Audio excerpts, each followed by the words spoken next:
New York? I guess so. All right.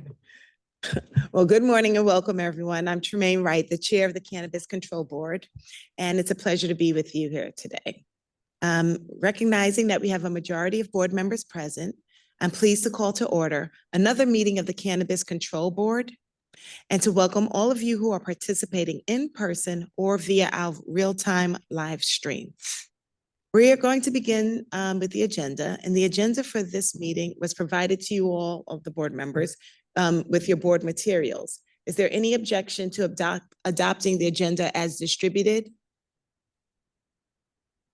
Hearing none, we'll move forward. So today's agenda includes welcome and opening remarks, approval of the meeting minutes from the January 9th, 2025 board meeting, consideration of a delegation of certain subpoena powers from the Cannabis Control Board to the Office of General Counsel at the Office of Cannabis Management, consideration of adult use applications for approval, consideration of location change and tier change amendments, consideration of research licenses, consideration of registered organization applications for approval, consideration of registered organization dispensary location, consideration of amendments to the proposed public convenience and advantage regulations, consideration of municipal opinions, consideration of administrative law hearing appeals. Then we'll have public comment, and then the board will adjourn. I think it's important to note here that the Cannabis Control Board members have heard and reviewed the public comments surrounding the public convenience and advantage regulation. While we do not have any PCA requests for determination before us today, we are working to move forward and continue the review of these requests. More information will be provided in advance of the March board meeting. So, everyone, welcome again. I want to start by taking a moment to acknowledge all of the hard work and dedication that's gotten us to this point. We ended 2024 with incredible momentum, and that energy continues to propel us forward in our work in 2025. We remain focused on our mission to build a thriving and equitable cannabis industry for New York State. In January, we had the privilege of marking a historic achievement. New York's legal cannabis industry officially surpassed $1 billion in retail sales.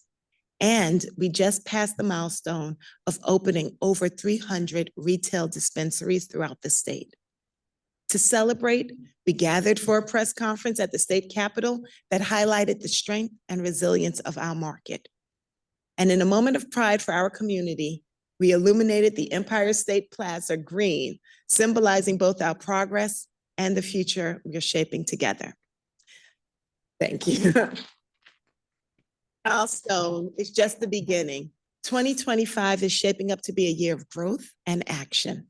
We remain committed to expanding opportunities, strengthening enforcement to ensure a fair market, renewing and expanding our commitment to equity, and continuing to invest in communities most impacted by past cannabis prohibition. New York has set a national example for what a regulated cannabis market can achieve. And together, we will keep pushing forward. So thank you all for being a part of this journey. Let's continue to do the good work. Additionally, I also want to take a moment to recognize that we have a new member of the Cannabis Control Board with us today. Please join us in welcoming board member Brad Usher to the Cannabis Control Board and to his first Cannabis Control Board meeting. Welcome, Brad. Brad has been appointed to the Cannabis Control Board by the New York State Senate. Brad served as Chief of Staff to Senator Liz Krueger from 2002 to 2022. And he worked on developing a wide range of policy and legislation, and he was deeply involved in drafting and developing the Marijuana Regulation and Taxation Act, which legalized cannabis here in New York and helped to establish our office here of cannabis management, as well as this Cannabis Control Board. So Member Usher joins us today from our New York office. Mr. Usher, do you have anything you'd like to say before we move into today's agenda? Thank you, Chair Wright. I look forward to working with you and the other board members in the coming months and years. I hope to draw on your experience and the spirits of other board members as I grow into this role.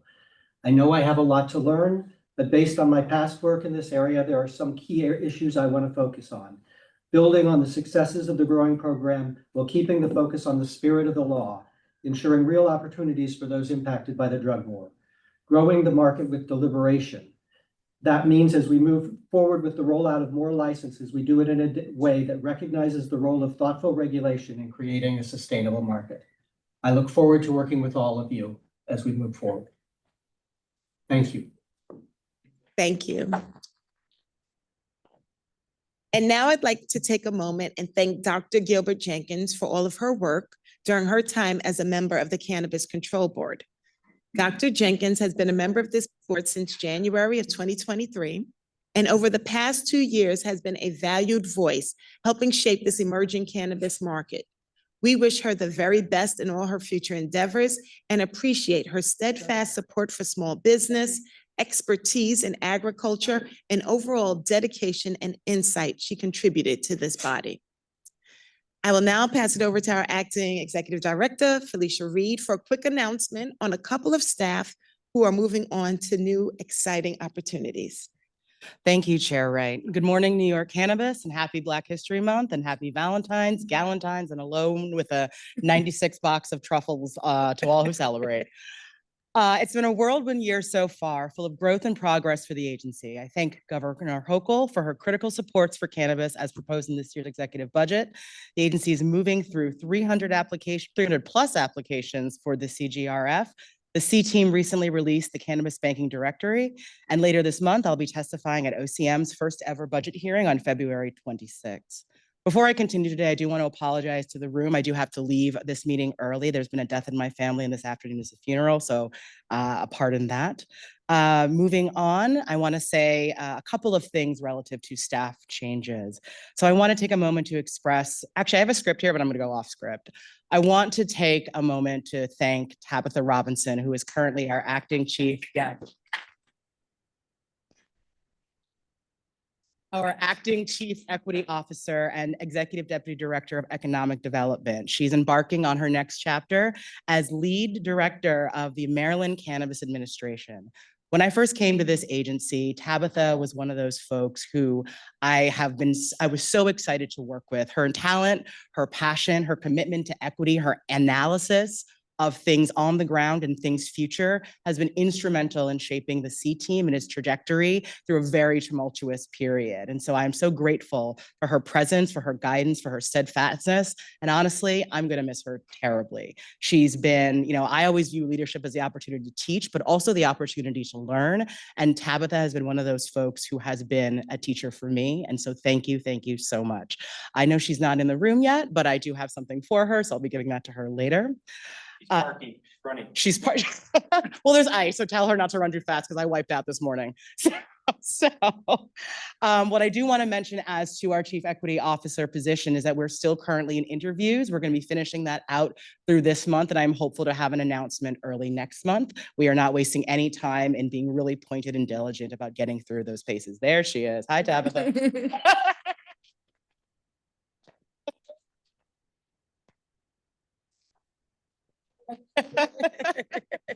Truncated version. Thank you. Appreciate you. We'll miss you terribly. Have something for you. Next slide. So I also want to extend really deep appreciation to Dr. Nicole Rosa, Executive Deputy Director of Health and Scientific Affairs and our Chief Medical Officer. Yes. Nicole has been an instrumental part of developing OCM and New York State's medical cannabis program, and she's now going to serve as a pharmacy consultant back at the Department of Health.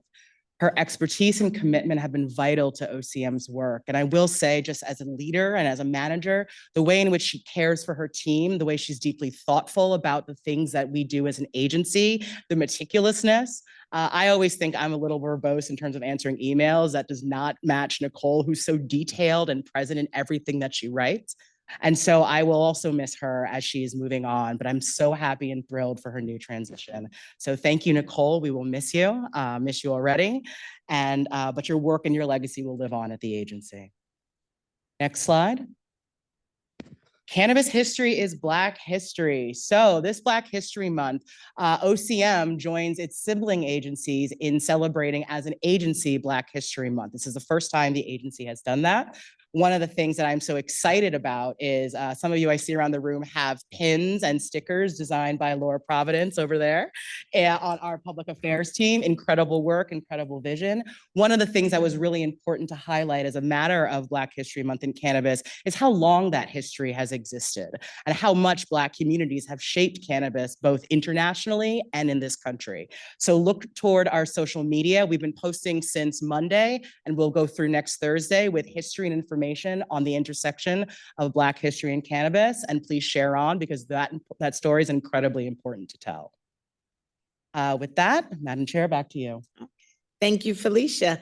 And on behalf of the board, I just want to extend a thanks and well wishes to Tabitha Robinson and to Dr. Nicole Rosa. We appreciate your contributions. And as much as we hate to see you leaving, we look forward to following your progress and watching how your work will continue to enhance the lives of all the people we serve. So congratulations and thank you.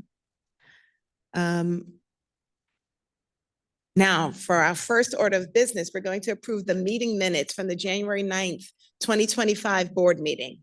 May I please have a motion to consider and approve the January 9th, 2025 board meeting minutes? So moved. May I have a second? Second. Thank you. Is that Brad? Yeah. Okay, thank you.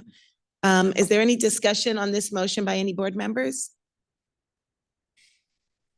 Hearing none, I'll call for the vote.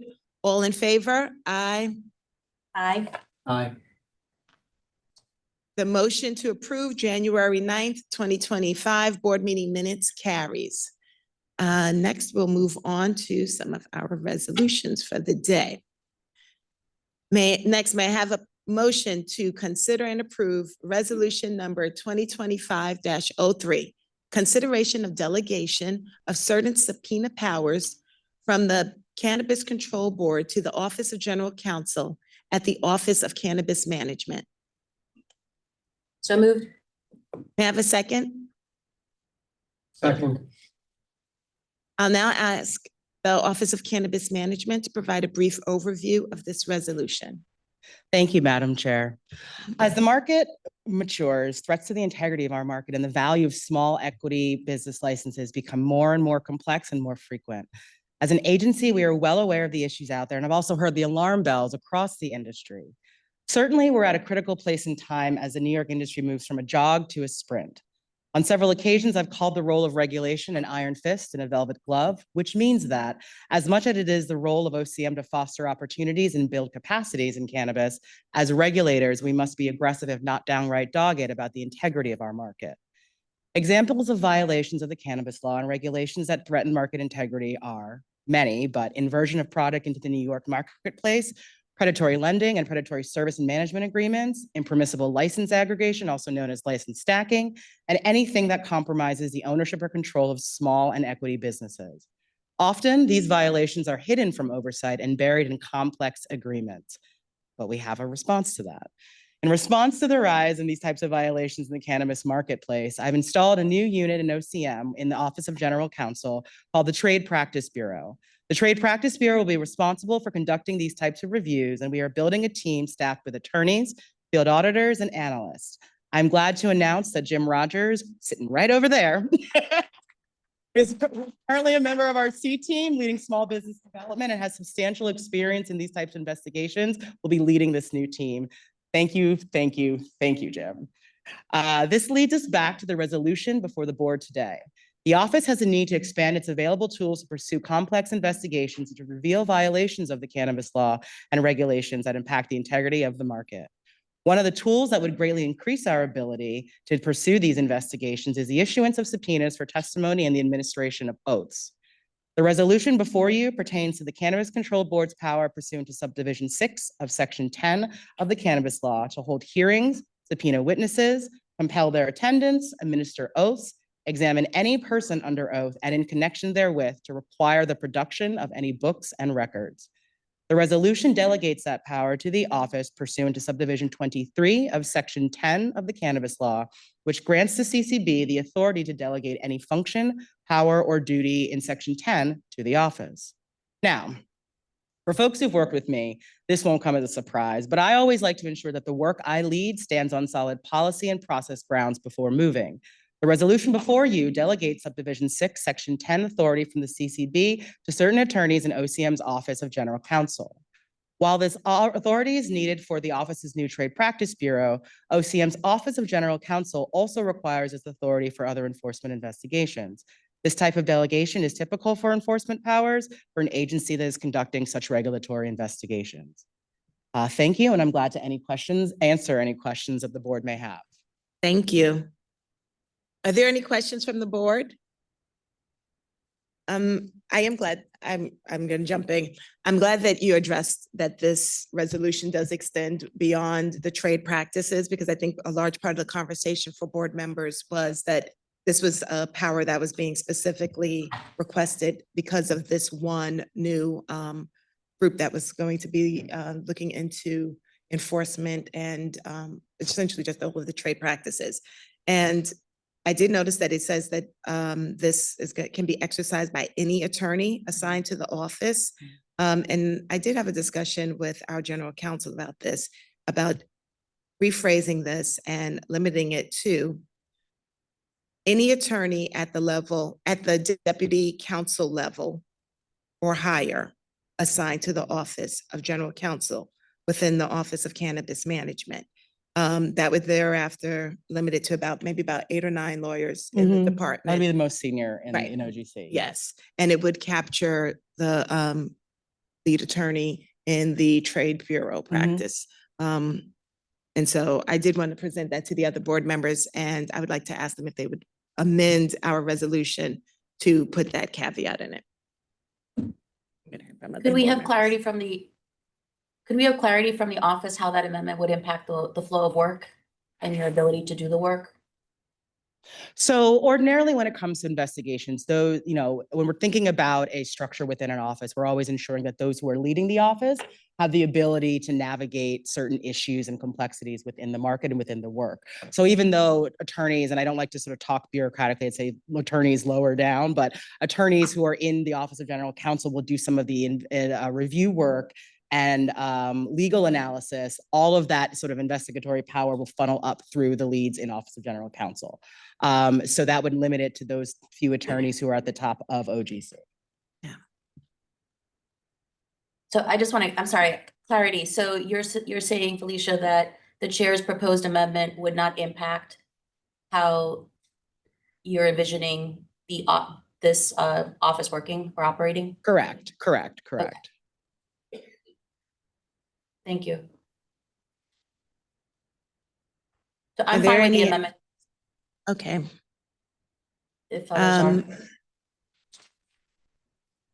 So then, if I'm not hearing any other questions, what I'd like to ask is if I would like to amend our previous motion and ask if I can get a motion to approve our resolution as amended with the language to read in the first resolved paragraph. Resolved that the Cannabis Control Board delegates the powers set forth in subdivision 6 of section 10 of the cannabis law to the executive director of the Office of Cannabis Management to be exercised by any attorney at the level of deputy counsel level or higher assigned to the Office of General Counsel within the Office of Cannabis Management in connection with inquiries, inspections, and investigations conducted by the Office of Cannabis Management. And it is further. That would be the entire paragraph. May I have a motion for that, please?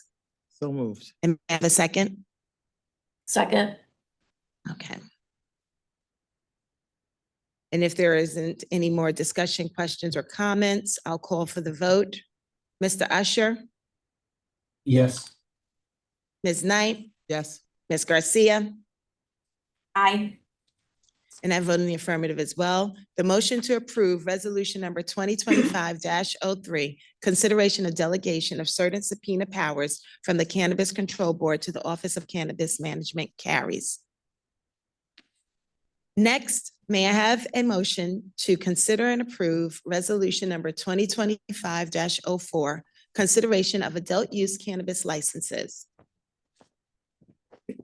So moved. May I have a second? Second. Thank you. I'll now ask Patrick McKee to please come and provide an overview.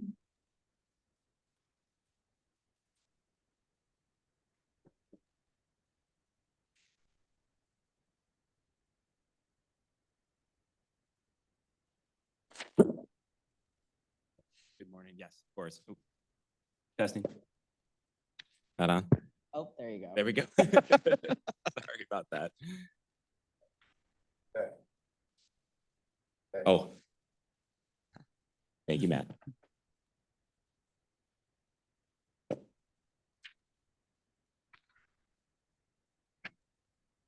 Sorry. Well, I can just go for it. The board packet in front of you today includes 74 applications recommending for approval. They've all made it through the multifaceted review process, including the eligibility check, background check, TPI check, location review, and the general eligibility review, and being recommended for approval. The board packet includes 16 retail dispensaries, 10 micro businesses, 6 distributors, and 39 processors. We also have 3 conditional adult use retail dispensary applications that have finalized the retail location and are being recommended for approval by the board. The reason that they're included in this, because typically the card licenses, if they got their provisional license from the board, can get their final license from the office, is due to the municipal opinions, which is why they're back in front of the board for consideration.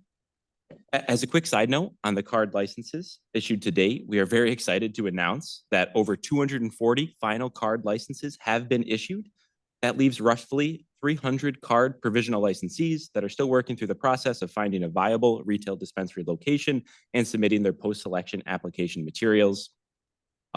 Additionally, as for an update on the review through the November queue, which is the retail and micro business applications that applied with a location, we are now up to number 2,000 in the queue in terms of applications that have been assigned. That leaves roughly about 150 applications from the November queue that have not been assigned and gone through that initial review. So we're very excited to be finally reaching the end of that queue and look forward to updating the board at future board meetings as we get closer to closing those out. Before I turn up for questions, just want to do a shout out to the licensing team for all their hard work in prepping these applications. And a thank you from our deepest of our hearts for all that the work that goes into these. So thank you and happy to answer any questions you might have. Yes, are there any questions or, thank you, Pat. Are there any questions or comments from the board? I guess I'll begin here.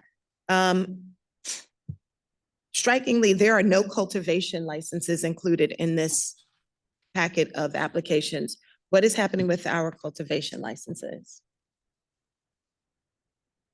Great question. Yep. So that leads into kind of our conversation we've been having for the past several months related to how far down the December queue the board wants the office to go in terms of reviewing the cultivation, processing, and distribution queues in the December queue, as well as the retail and micro business queue in the December queue. And so the office has kind of reached the licensing targets that were initially communicated to the public at the time of the application was open. The board has never communicated any licensing targets. We agreed that we would review the rollout and make determinations. So I guess, again, what I'm going to say is what's happening with the cultivation review. Exactly. We're at that point where we need further direction from the board. Based on that resolution we passed at the May board meeting, it set up a process where the board would come back and essentially instruct the office in terms of the number of applications to review in the December queue based on supply and demand factors and the general progress in terms of getting through the the November queue and also the December queue in terms of openings, et cetera. So hoping that that can be an agenda item for our next board meeting in March. So we haven't actually asked for a slowdown, have we? The board, we haven't asked for that or requested that in any of this. Well, through that May resolution. No, we just said we would consider what's happening in the marketplace, correct? Exactly, and we do not want to make a mistake and go farther than the board may intend before getting more clarity in terms of the number of applications to review and process. I think we also have to be, we've done a few analysis over the last several months around looking at across the entire supply chain. One thing we do want to make sure that we are avoiding are some of the pitfalls we saw early on in the rollout of the market. That is to say, cultivators cultivating and nowhere for the product to go. So we're taking a look that is incredibly balanced across where the industry is at right now and ensuring that we're working in a way that is balanced and that is calculated. So what we're putting before the board recognizes that level of analysis.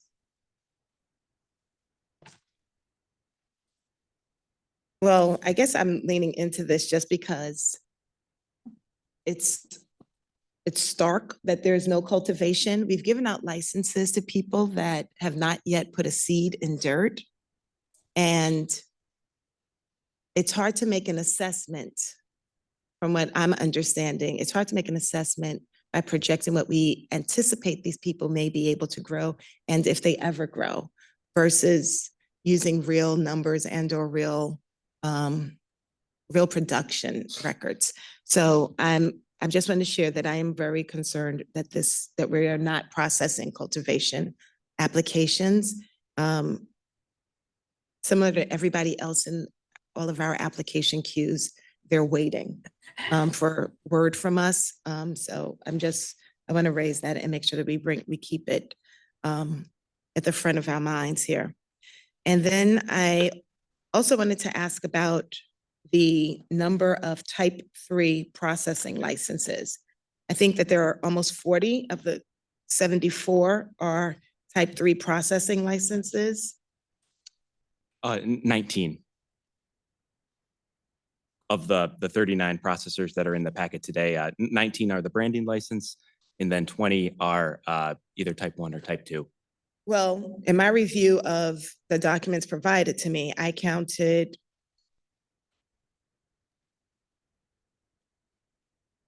an additional, I counted 29, so I have 30 because I have 19 branding and then an additional 10 that are processing licenses that are type 3s. Oh, yes. So there's 19 I'm type sorry. branding licenses, correct?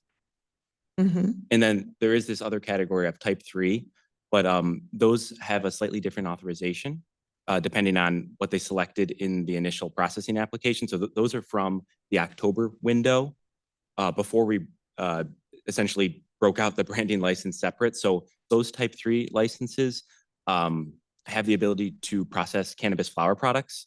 So whole flower, pre-rolls, not infused pre-rolls, but those type of products. And it was primarily a processor type that we included to account for the conditional cultivators who previously had that processing authority to be able to essentially process flower products, to be able to continue to do so. So that's what those processor licenses are authorized to do.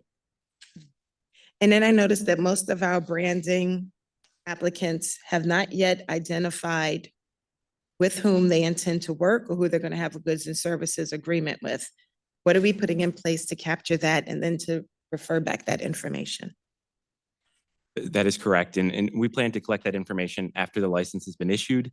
And also once, our amendments process, they'll be able to submit those type of agreements via the amendment and we can review them at that time. And a number of these adult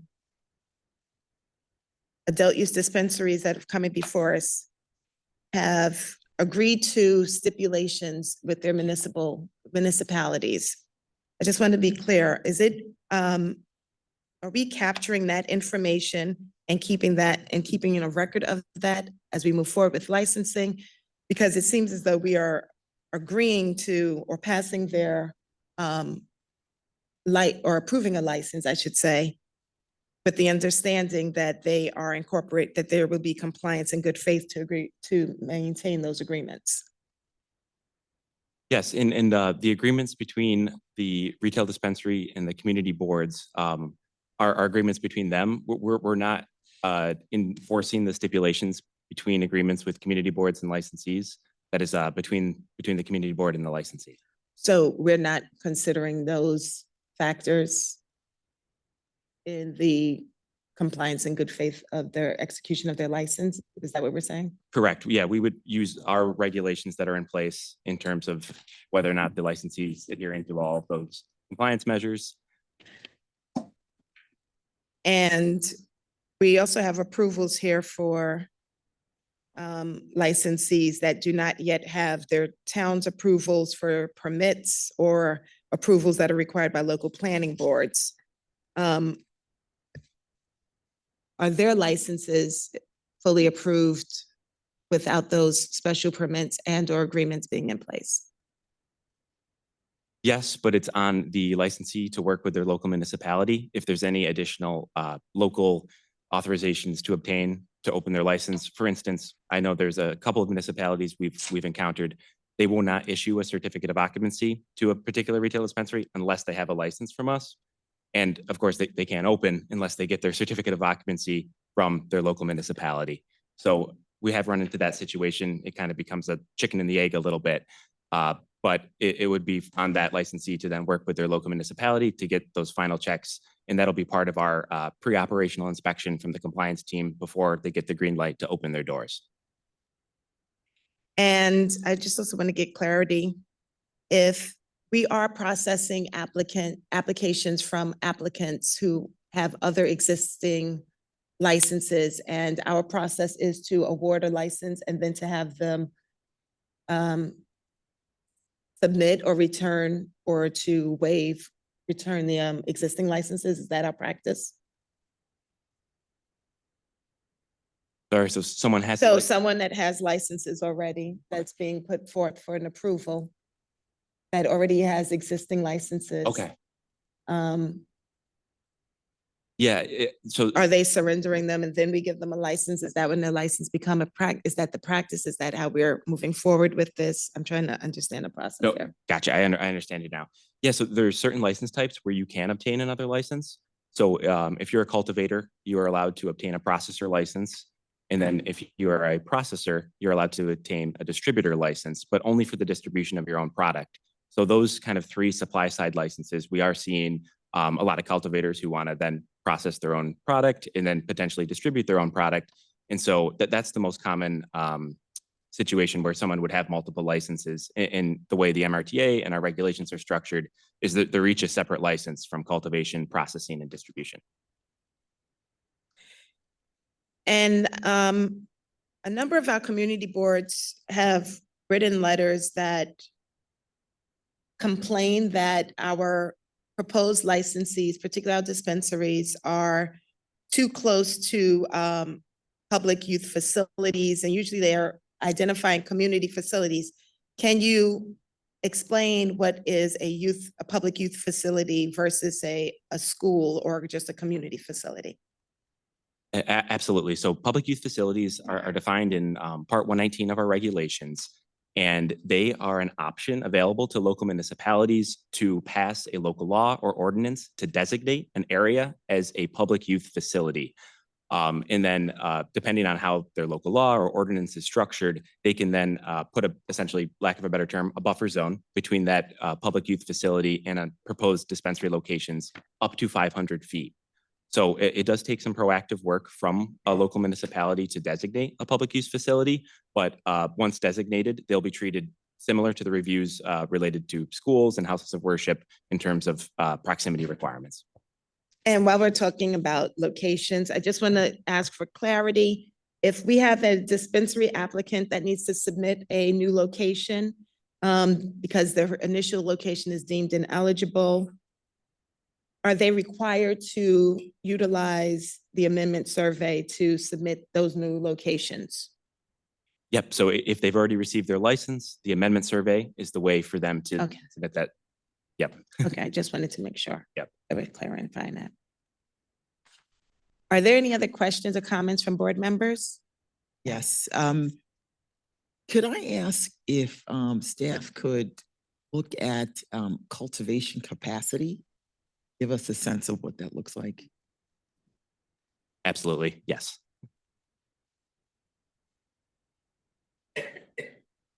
Yeah, just a couple of comments. One, I do think that's exactly what we need to know in terms of if we're, as a board, going to either, if it's necessary for the board to make decisions about more cultivator licenses, we really need to have information about how that would impact the market in terms of cost, existing growers, and whether we're at what the capacity is, what we need. The other thing on a different topic that the chair brought up, the stipulations that you're getting from community boards and others. From my previous life, I know that the community boards don't have a lot of enforcement power on their own. So I think it is worth us as a board looking at, are there things we can, and OCM, what can we do if somebody agreed to a stipulation with the community board but is not following through, the community board is going to expect something from us, and I think that that's a reasonable expectation.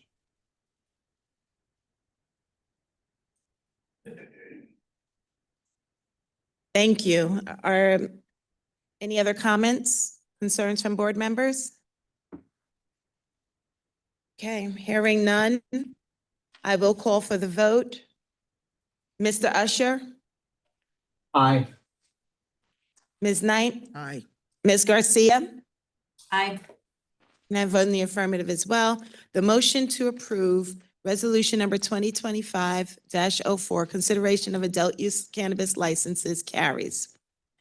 Next, may I please have a motion to consider resolution number 2025-05, consideration of adult use license location change amendment requests. So moved. So moved. I'll take one as the motion, and if you don't mind, I'll Knight as the second. And I'll now ask Mr. McKeach to please provide a brief overview of this resolution. Thank you, Madam Chair. The cannabis law and regulations, actually, we were just talking about this. The cannabis law and regulations allow the board to authorize amendments to cannabis licenses.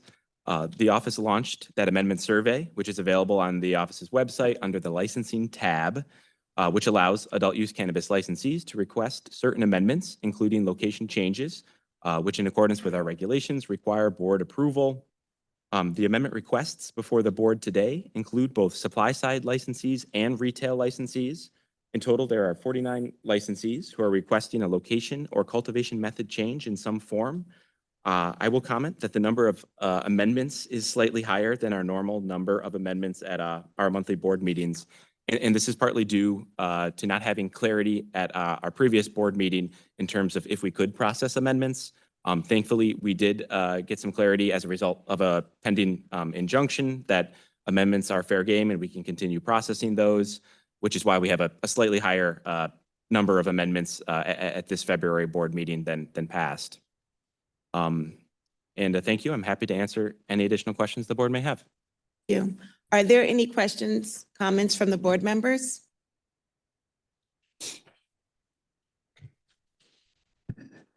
And just for clarity, there are 49 licensees in this group Correct. Yep. that are being impacted with either relocations or adding new locations? Correct. Okay. And all are being processed through the amendment survey? Yes. Yep. Okay, so track that for everybody. If there aren't any other questions or comments from the board, I will call for the vote. Mr. Usher, Aye. Ms. Knight, Aye. Ms. Garcia, Aye. and I vote in the affirmative as well. The motion to approve resolution number 2025-05, consideration of adult use licensee location change amendments, carries. Next, may I please have a motion to consider and approve resolution number 2025-06, consideration of cannabis research licenses. So moved. Have a second? Second. Thank you. I'll ask Mr. McKeach to please provide an overview of these research license and applications before us today. Thank you, Madam Chair. Today, we're presenting two applications for a cannabis research license. Both applicants are small businesses whose studies focus on developing new cannabis cultivation methodologies and techniques. They actually have some pretty cool research proposals. One's looking at kind of the best way to extract terpenes from steam distillation. Another's looking at certain fungi to see if they could better help deal with pests and control. And then another is looking at the effect of UV light on cultivation growth and output. The office has assessed the applications based on the requirements outlined in Section 38 of the Cannabis Law and are satisfied that they have been met. If approved today, these applications will be the first cannabis research licenses issued in 2025, which will hopefully pave the way for a great year for cannabis research in New York State. And I'm happy to answer any additional questions the board may have. Thank you. Are there any questions from board members?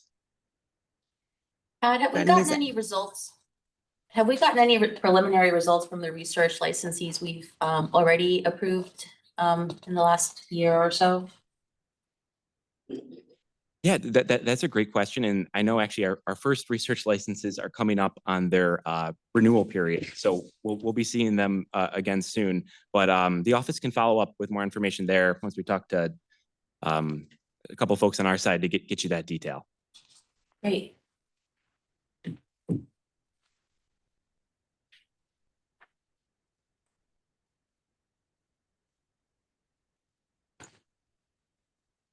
If there aren't any other questions or comments, I will call for the vote. Mr. Usher, Aye. Ms. Knight, Aye. Ms. Garcia, Aye.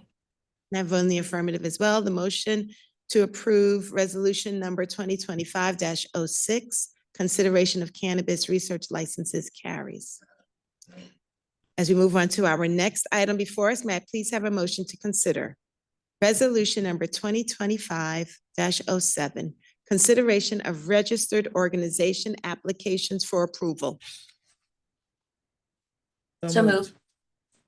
So I'm going to take one, Ms. Garcia is our second, the motion by Ms. Knight. If you don't mind, Ms. Garcia, I'll make it a All good. second on that one. Okay. Thank you. And now we'll ask Ms. Robinson to please provide us with an overview of this resolution. Good morning to the board and thank you, Madam Chair. Section 35(9) of the Cannabis Law states that the board shall register additional registered organizations in the medical cannabis program with the goal of providing services to unserved and underserved areas of the state, shall actively promote racial, ethnic, and gender diversity when registering those additional registered organizations. The board passed a resolution in September of 2023 approving application forms and allowing OCM to open the new application period. This again marks the first time the application period had been open in New York State since 2015. And today the office is recommending approval of a new registered organization. This applicant has provided all necessary information in accordance with the cannabis regulations, and the office is recommending approval of this application. This will just leave one more applicant from this application window that is still working through the deficiency process, and the office hopes to bring forth that application for consideration next month. I'm happy to answer any additional questions the board may have. You, Tabitha. Are there any questions, comments from board members? At this point, do we know where in the state this business may land and open and operate? And are there any other medical facilities in that region? Applicants were given two options. They could either provide proof of site control or they could submit a $2 million bond. So some applicants differed based on what their resources look like. At this point in time, we do not have verified proof from this applicant of location, but before they are to begin any dispensing operations, we would have to bring them back to the board, and the board would approve that location based upon proximity rules, and based upon geographic distribution in the state as required by the cannabis law. Are there any other questions or comments from board members? Hearing none, call for the vote. Mr. Usher, Aye. Ms. Knight, Aye. Ms. Garcia, Aye. and I vote in the affirmative as well. The motion to approve resolution number 2025-27, consideration of registered organization applications for approval carries. Next, may I have a motion to consider resolution number 2025-08, consideration of registered organization dispensary location. So I'm moved. sorry. Thank you. And may I have a second? Second. Second. It's been properly seconded. I will now ask Mr. McKee to please provide a brief overview of this resolution before us. Thank you, Madam Chair. Resolution would approve the second medical dispensary location for a registered organization, Hudson Health Extracts. The proposed location is in the Hudson Valley. The location has been reviewed for all proximity requirements in the cannabis law and regulations as it pertains to medical dispensary locations. And the registered organization has submitted the required documentation for proof of control over the proposed location. If approved, the RO will work with the office for the final clearance to commence operations after a pre-operational inspection is completed. As a side note, we are happy to see additional medical dispensaries open. We know patient access is such a big issue, and seeing more dispensaries open on that front is always very, very exciting. I'm happy to answer any questions you may have. Thank you. Are there any questions from the board members? One of the things I wanted to ask you, Pat, is I know you said this is going to be in the Hudson Valley region. Are there any other medical stores in that region already? Do we know? There are, but not too many. I believe there are 31 medical dispensaries operating right now. I can follow up with some more specifics in terms of what's the closest dispensary near there. And I know that this location will be able to open right after its pre-operational inspection takes place. Approximately how long should we estimate for that? Yeah, I mean, it really comes down to the operator in terms of how ready to go they are in terms of their build out, having their security in place, training their staff, getting their point of sale system in place. It can be as quick as a week versus a month or two. Thank you. Yeah. Any additional questions, comments? Hearing none, I will call for the vote. Mr. Usher, Aye. Ms. Knight, Aye. Ms. Garcia, Aye. and I vote in the affirmative as well. The resolution number 2025-08, consideration of registered organization dispensary location carries. For our next item, may I please have a motion to open the discussion on resolution number 2025-09, consideration of amendments to the proposed public convenience and advantage regulations. So moved. May I have a second? Second. Thank you. I'll now ask Mr. John Kagia to please provide an overview of the documents in front of us.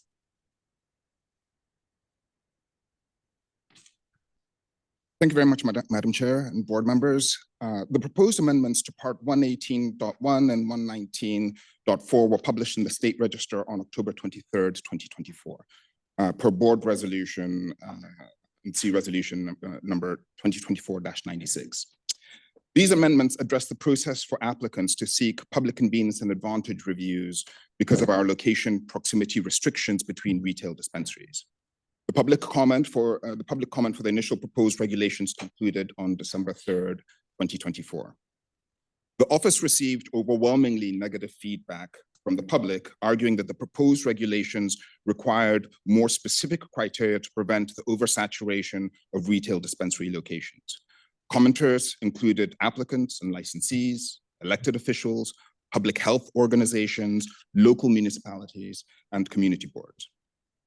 Some commenters asked for more opportunities for municipalities and the affected licensees to speak their piece as part of this process, and as they are impacted by another licensee's PCA request.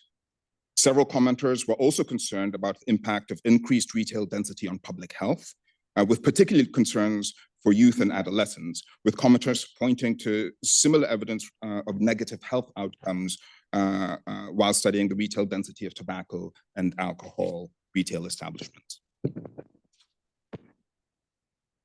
The office received one comment expressing the belief that more stores would help in reducing the reach of the illicit market.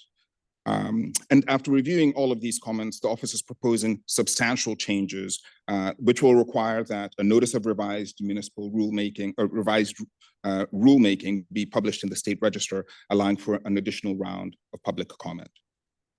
Please note, in response to the public comment and feedback received, the proposed revisions to the public convenience and advantage regulations are intended to make public convenience and advantage requests more restrictive than the current and proposed regulations.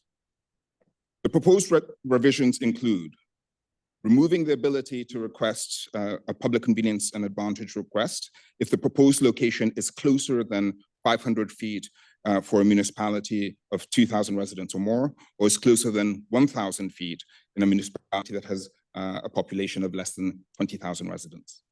This means, for example, that an applicant or licensee could only request a public convenience and advantage waiver if the proposed location was within 500 and 1,000 feet for a municipality with over 20,000 residents, and between 1,000 feet and 2,000 feet for a municipality with over 20,000 residents.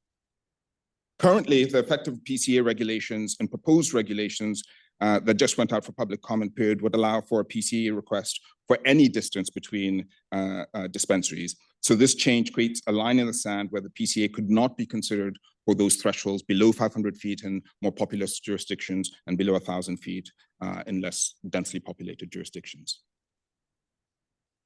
I must stress that the proposed rules would retain the general proximity distances in the current regulations as they are, requiring that dispensaries be 1,000 feet in high population density markets and 2,000 feet away from each other in lower population density markets.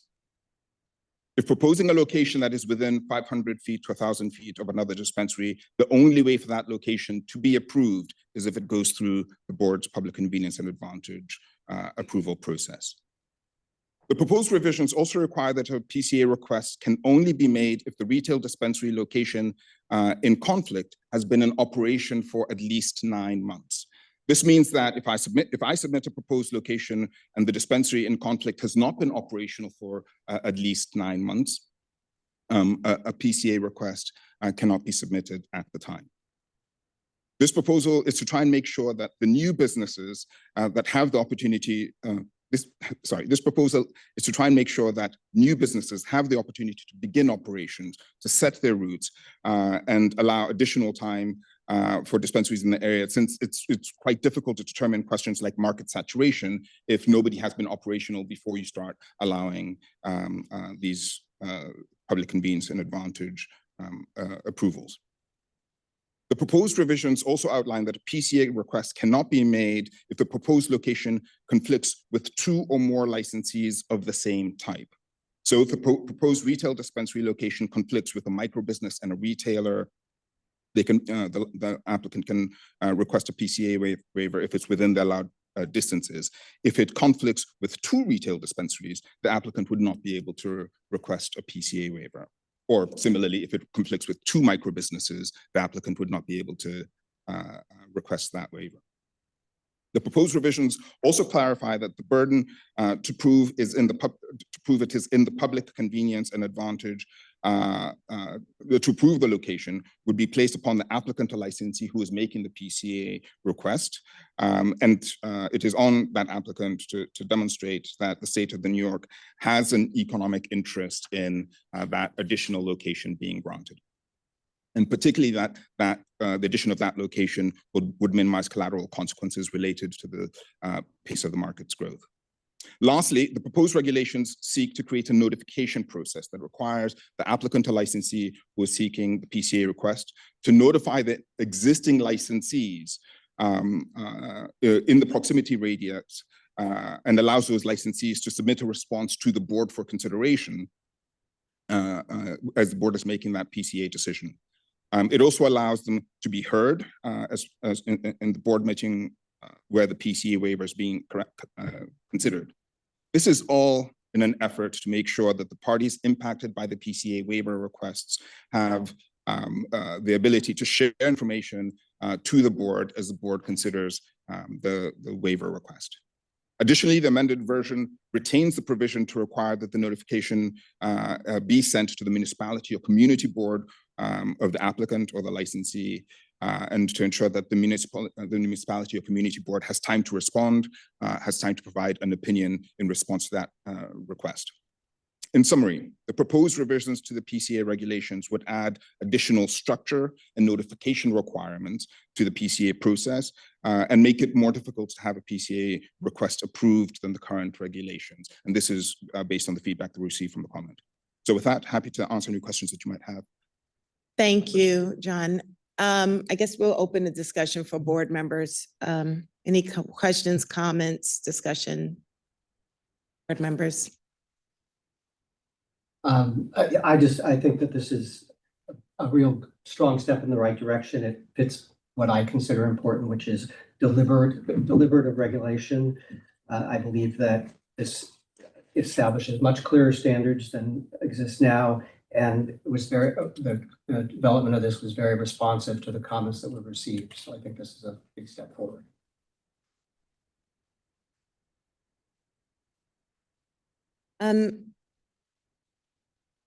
This proposal before us seems to identify the impacted parties as licensees. Would that be correct? Okay. I have a real problem with our interpretation that the public convenience and accommodation rules are designed to, with the concern of licensees at the heart, public access and accommodations, and that's supposed to be focused on community, not on licensees. And so when we interpret it and then try to put into regulation, what I think is the wrong emphasis, it makes me pause. So I'm not comfortable with this draft that has been proposed to us. I think that some of the process that is outlined in this proposal makes sense. And that is where I think that we needed to lean in more. However, the expansion and the inclusion of some of these much more sweeping policy decisions are where I have pause. And I think that that's where we have stepped well beyond what we were supposed to be thinking of. And even some of the assumptions that we're leaning into. So for example, that a community that has, I think you said less than 20,000 could not have two facilities within 1,000 feet of one another. Is that what the proposal within? Yes. So, and that would fly in the face of one of the PCAs in which we've already considered, where not only both of the impacted licensees, but also the impacted city made a determination that because of the layout of their city and where economic activity occurred, that community was able to speak to the board and give us feedback and lead us in a direction to make a decision that was specific, which was extremely fact specific to that entity, to those entities and to that locale. So I would really like to hear and see the comments from other board members as have a chance to truly review and circulate comments related to this. But I do think that we need more work on this. I just think that we need to be looking more at the procedure. And I don't know that we want to close the door to a community telling us what it is that they need for their own convenience and advantage. I think that we're going a little bit further than we should be thinking about it. And I also have another question. how many of our dispensaries that have already have eligible locations identified and have been determined to be eligible locations by the office, how many of them have been sitting on their properties for more than 9 months at this point and are not operational?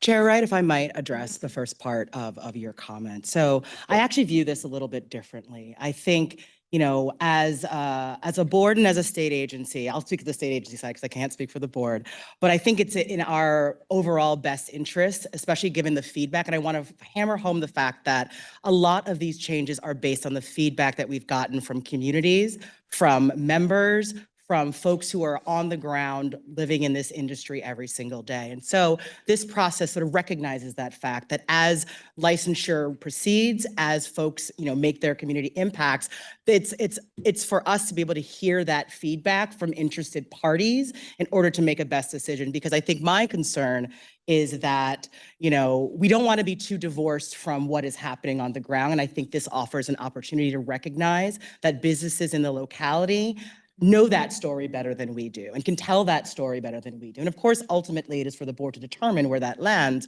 But I think the opportunities born here are in line with what we've been hearing throughout, and also recognizing that we are in a rapidly developing market. One of the things I'm conscious of is that the things on paper mean something very different in real life. And when real life has an impact and real life sort of manifests, it is our responsibility to sort of recognize that and tailor our approaches in a way that is conscious and that is respectful of those various opinions. And so I sort of view this structure a little bit differently. That is saying it is encouraging community feedback. It is encouraging sort of proof in the pudding around the public convenience and the advantage. So even though it is incumbent upon the licensees to make those arguments, those are also matters in which we are hearing and understanding what's happening in the local community. So that's something I very pointedly want to stress around the procedure around. And can I get an answer to how many have been sitting waiting for more than 9 months? Yeah, I would need to get that number for you. Would you be able to guesstimate that it's more than 10 or 20? So of the folks who have received the final licenses, given that we issued the bulk of our licenses in the second half of 2024, it's likely going to be a small number since the bulk of our rollout was in the second half of the year. But so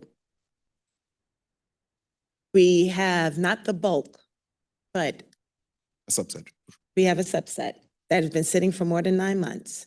And of those people who received licensing and approval of their locations more than a year ago, how many of them are, that's what I'm trying to get to. So we're making, I guess what I'm trying to understand is this idea that we're going to not make decisions while we wait for other people's readiness. But instead of leaving that to a moment of discretion and being able to look at the facts of each case that comes before the board for an appeal, that's the reason why this process is an appeal. It's so that we can have a fact-specific conversation in that moment about something versus a blanket statement that may or may not actually address the real concerns. So I'm wary of it. I'm glad that we're beginning the conversation. I'm looking forward to seeing more of the comments of board members and their edits and/or comments to the draft. And so, yeah, those are the kind of concerns, though, that I think that we need and as a part of this conversation. That's right, Madam Chair. Maybe I would just say in response to that, that the initial proposed PCA regulations were quite expansive.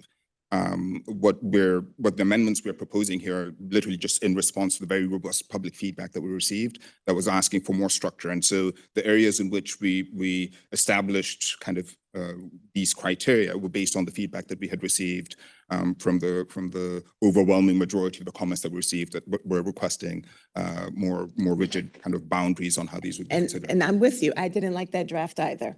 And I was clear at the time and I was willing to move forward. And I think that the responses helped to identify many of the things that I found problematic.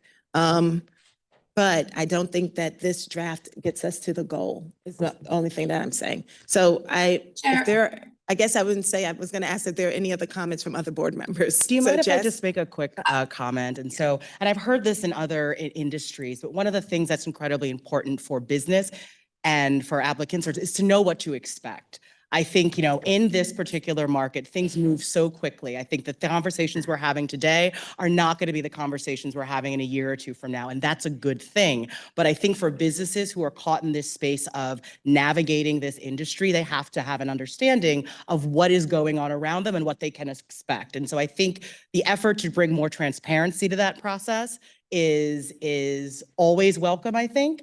And I think it's for, you know, us in relationship to the board to get a sense of where is the best and which ways are the best in which to move around PCA. Yes. And I'm sorry, I heard Member Garcia. Oh, I'm sorry. Yeah, I just wanted to add that I would like us to move these regulations forward because I do want to hear what the public has to say about this version and to see if we correct it in the right direction, and listened to also the community and whether we did so. And I would love to hear from John more about how the agency is looking to inform the community, particularly community boards and municipalities who will be notified, inform them of this process, so they can look out for you know, these letters from licensees who are seeking their support, but also so that they understand what the parameters are for them to support or oppose you know, a change in location or a change in an additional dispensary in their location, and allow them to have some power in this process by having that information. Yes, thank you, Board Member Garcia. I think I'd say a couple of things in response to that. The public communication piece of this is going to be absolutely critical. One, to help people understand what these rules are proposing. We've already seen some incorrect interpretations that OCM is, you know, doing away with the existing distance rules as they stand with this proposal, and we want to make it clear that that's not the case.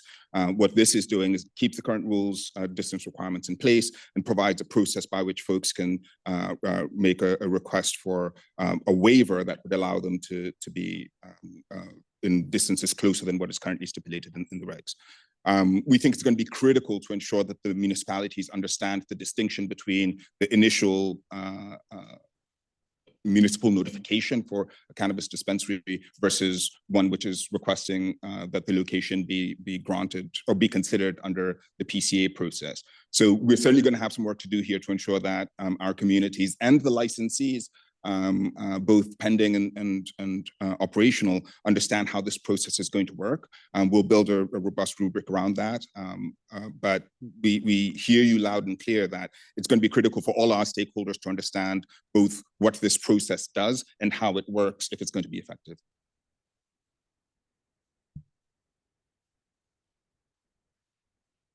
Any other comments?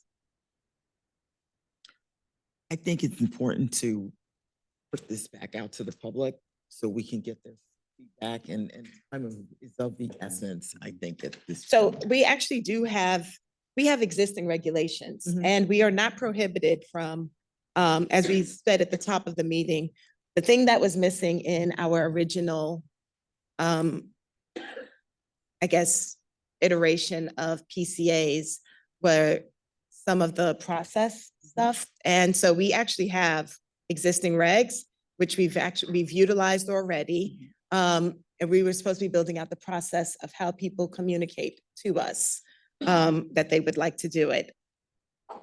So this will not, us coming up with a better draft will not stop us from moving forward and developing us developing a better draft of these regulations and getting more comments on a draft that actually speaks to some of the concerns, does not stop us from moving forward with PCAs.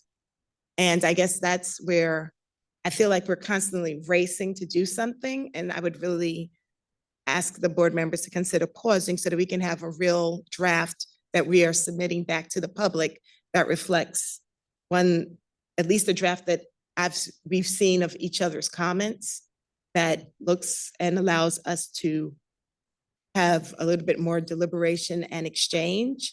Because that is not what has happened with the draft that we got, it honestly just went maybe 5-6 days ago. And so Well, I would, but Chair, we I'm did- just concerned with that.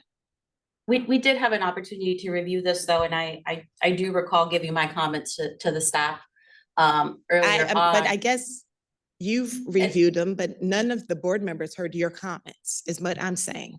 And so guess what what- you've done what is, I just want us to hear it, and that's what I'm asking about. I think though that if we're going to be amending this document, I would rather do so with comments on the record. And therefore, I would like to see these regs be published to receive public comment and allow us then to review those comments and take the pen to paper at that time with comments on the record again. I don't want to, burn that record there, but I think that's really important for us to have. Yeah, and I still think that moving this forward is the way to advance this process. We're not approving a final document. We're Right. starting we're- another review process. Right. So, and we should be starting that review process. Definitely can. And then we'll have another. I'm just, instead of before me misspeaking, what would be the process of us, what would be the timeline of us resubmitting these, getting comments on them again, and then reviewing them?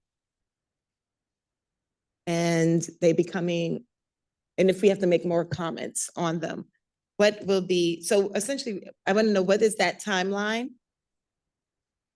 While we continue to use the existing regs as they exist. Sure, Madam Chair. Roughly it would take maybe a week or two to get this, if the board were to vote to advance these, to get them published to the state register. There would be a 45-day public comment period that follows that. So we've already done the first 60-day comment period, so a subsequent one would be 45 days. And thereafter, we would be immediately begin to review the comments and. So we're looking at share those about with them. probably another 60 before it comes before the board again, If that makes sense. for us to make more comments, and then, okay. That is, I'm comfortable that we have an existing process that we can lean into, but I really would have liked to have seen a more. I've already said it. I just would have liked to have seen us actually exchange comments so that we know what the others are thinking here. So we don't have a motion on the floor to pass this resolution or to move this forward. So if someone would like to make that. So moved. Oh, no, you have to make the motion. Oh, She made a motion to discuss it, not to oh, advance it. motion to advance, please. Right. Is there a second? Second, Okay, any more discussion? Hearing none, I'll call the vote. Mr. Usher, Aye. Ms. Knight, Aye. Ms. Garcia, aye. and I vote against it, so the motion passes. The motion to direct the Office of Cannabis Management to file for proposed rulemaking, certain adult use cannabis license regulations passes. Thank you, John. Righty. And now on to our next. May I please have a motion to consider and approve resolution number 2025-10, consideration of municipal opinion responses.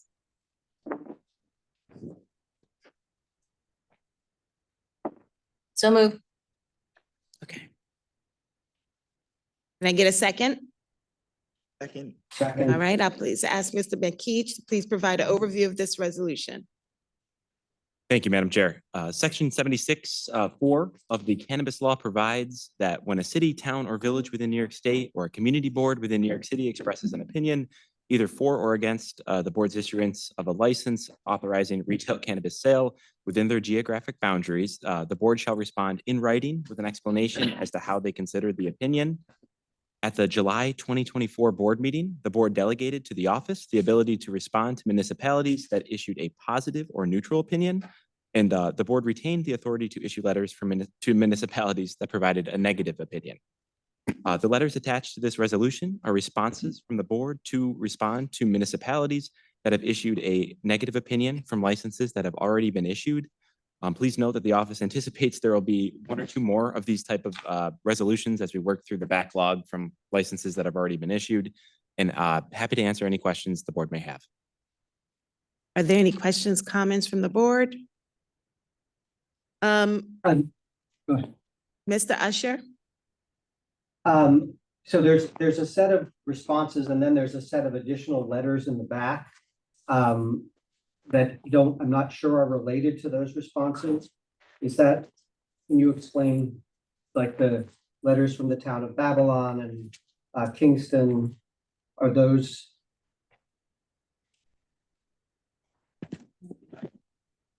Yeah, the letters Oh, should oh. correspond to the Oh, okay. municipal opinion. Oh, okay, I think this may yeah. be additional material that's not related. I'm sorry. Okay, sorry. So just for clarification, they should correspond to the City of Hornell, Mhm. Manhattan Community Board 5 related to card licensee 00077. Got it. Yeah. Manhattan Community Board 5, license OCM card 393, Bronx Community Board 6, OCM 6, card 652, Manhattan Community Board 2, card 144, Bronx Community Board 9, OCM Retail 1197, and then Staten Island Community Board, OCM Retail 1001. Okay. got it, I However, understand. Thank you. okay. However, we did ask for redrafts of letters to CB2, Manhattan CB2, as well as Bronx CB9. Do we have those letters? Correct. Yep. There. Is it two? I'm sorry. Yes, it was CB2 and CB9, Manhattan, Bronx 2. Yep. Both of those letters were updated this morning and have been updated on the website. And Are sent. you giving us? Yeah, and sent to you, I believe. It was an 8 a.m. email.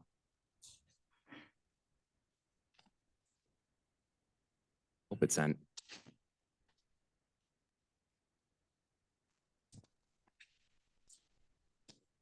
Oh, gosh. So I was gonna say, I didn't see an email either. Apologies. I scheduled it to go last night and it must not have woke up this morning. And keep your computer open. Can we amend the resolution to pull Madam Chair, I those did two? receive, I received the email from Pat this morning. Oh, it did go through. That went to the group. Yeah, I haven't seen it either. So I'm gonna ask if we can amend this resolution to remove the letters in response to OCM card 2022-000144 and the letter related to OCM RETL 2023-001197.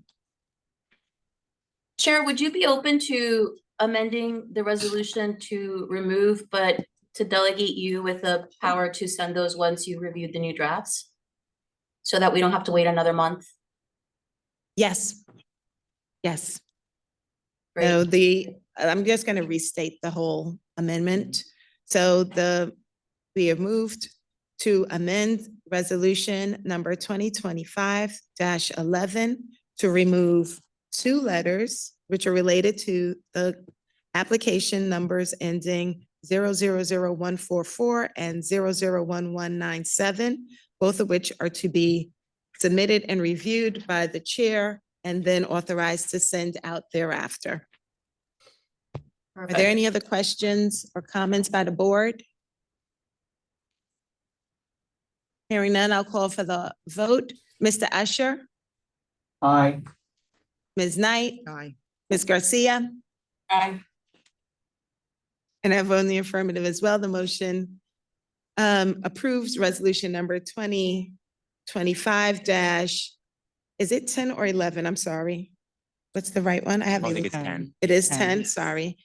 2025-10, consideration of municipal opinion responses carries. And for the next order of business, may I please have a motion to consider resolution number 2025-11, consideration to render a decision in the appeal matter of Z Snacks Inc. v. OCM.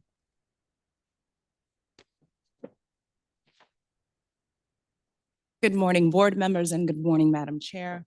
Morning, Executive Director Reed. Pursuant to Cannabis Law, Article 2, Sections 10 and 17, the Cannabis Control Board is charged with the responsibility of issuing a final determination when an administrative decision is appealed by the office. Today, collectively, there are 3 administrative appeals before the board that were submitted pursuant to Title IX of the New York Code Rules and Regulations, Section 133, 2025, Subdivision K. They will be heard separately as individual resolutions. Each of the proposed decisions was shared in advance of today's meeting with the board and publicly posted. Next slide, please. In regards to the matter before the board now, Resolution 2025-11, Z Snacks v. OCM. This appeal matter is a resolution to consider and render a decision for the administrative appeal matter of Z Snacks OCM Inspection 102, 2024, 0605002. The appellant, Z Snacks, their business was subject to a regulatory inspection that was conducted by OCM. Following the inspection, a notice of violation, a cease order, and an order to seal were issued for the premises based on unlicensed activity. The appellant requested a hearing with the Office of Administrative Hearings. After the hearing, the presiding ALJ issued a decision and an order extending that order to seal based on a finding that the provisions of Cannabis Law, Article 6, Section 138 were met by a preponderance of the evidence. The appellant submitted the instant appeal and has asserted that the order to seal was erroneously extended because OCM failed to establish proper and sufficient service in accordance with the jurisdictional requirements of the cannabis law. Today, the recommendation is for the board to approve the ALJ's decision or to approve the proposed decision, which is confirming the hearing determination and denying the appellant's appeal. The recommendation is based on the review of the record and there being substantial evidence in the record establishing that the service on appellant was effectuated. The defense, additionally, the defense of lack of jurisdiction based on improper service is personal in nature, and the appellant may not raise it on behalf of another. I'm happy to answer any questions the board may have. Thank you. Are there any questions from the board members? Comments? And I just want to get a little clarification. The appellant here alleged that we did not serve the landlord. Is that correct? Yes, the specific issue or claim to their appeal was that the real estate owner, or at least evidence at the hearing, was not provided to establish that the real estate owner was served. The real estate owner was not a party to the action, nor were they a party to the sealing of appellant's business. Thank you. Are there any other questions, comments? Hearing none, I'll call for the vote. Mr. Usher, Aye. Ms. Knight, Aye. Ms. Garcia, Aye. and I vote in the affirmative as well. The motion to approve resolution number 2025-11, consideration to render decision in the matter of Z Snacks Inc. v. OCM carries. Next, may I have a motion to consider resolution number 2025-12, consideration to render decision in the appeal matter of Zen Zone 1 Corp. v. OCM. Thank you, Madam Chair. Wait, we have to get a motion. May I get a motion? So moved. Mr. Usher, moved. and we have a second with Ms. Knight. Thank you. Please, Selena, if you will. Yes, thank you.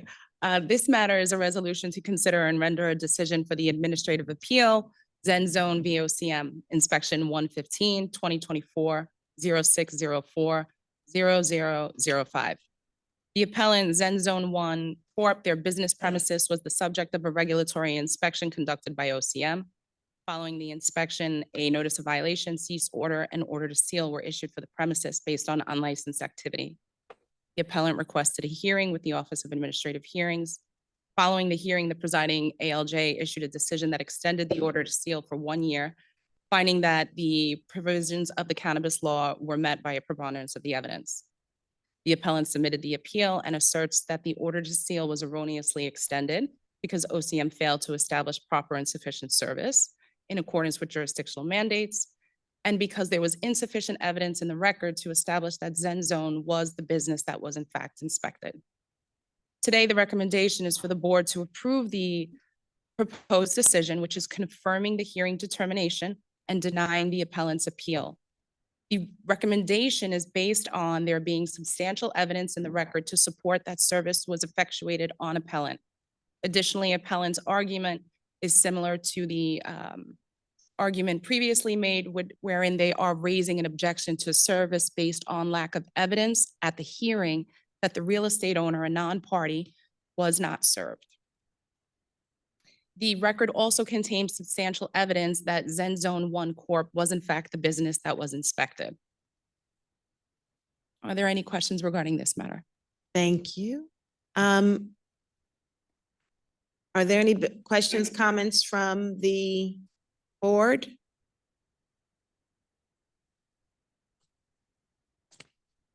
Hearing none, I will call for the vote. Mr. Usher, Aye. Ms. Knight, Aye. Ms. Garcia, Aye. and I vote in the affirmative as well.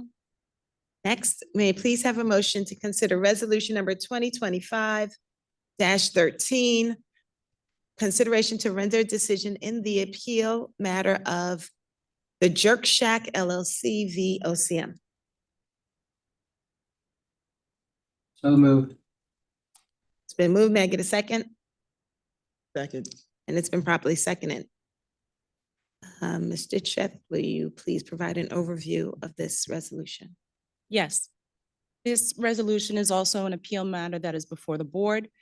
The matter of Jerk Shack LLC v. OCM, inspection 115-2024, 0626-0020.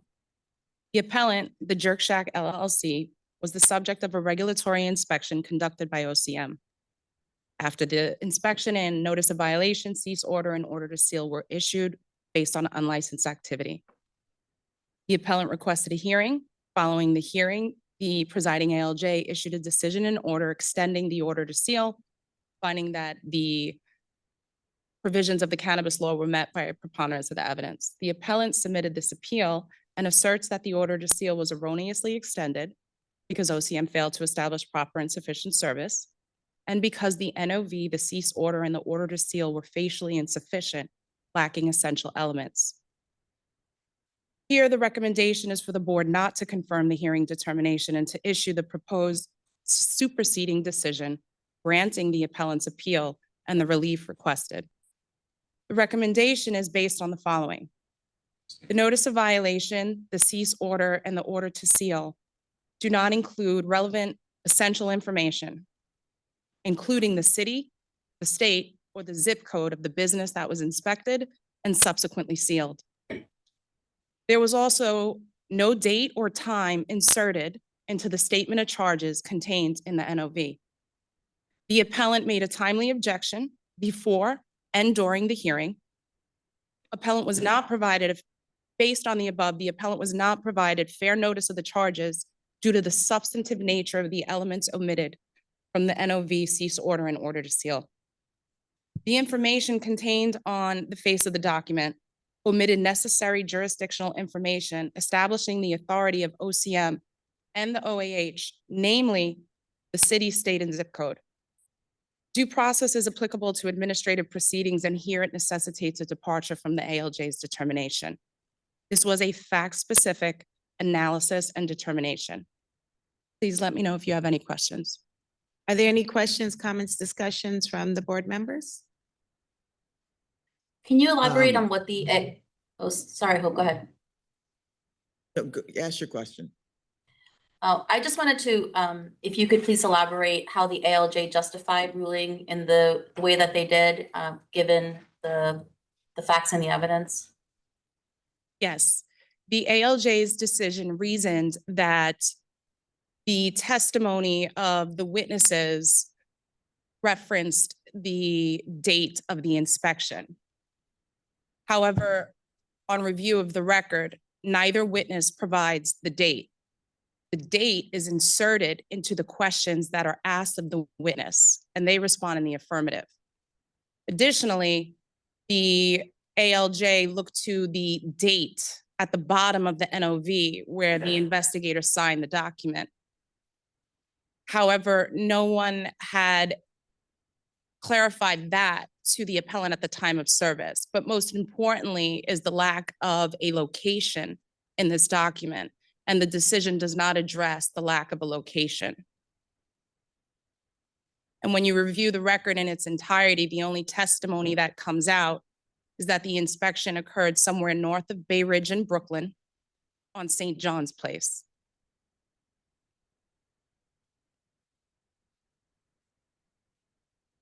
Any other questions? No, I was gonna make a comment. Comments? You know, I know that this is very serious to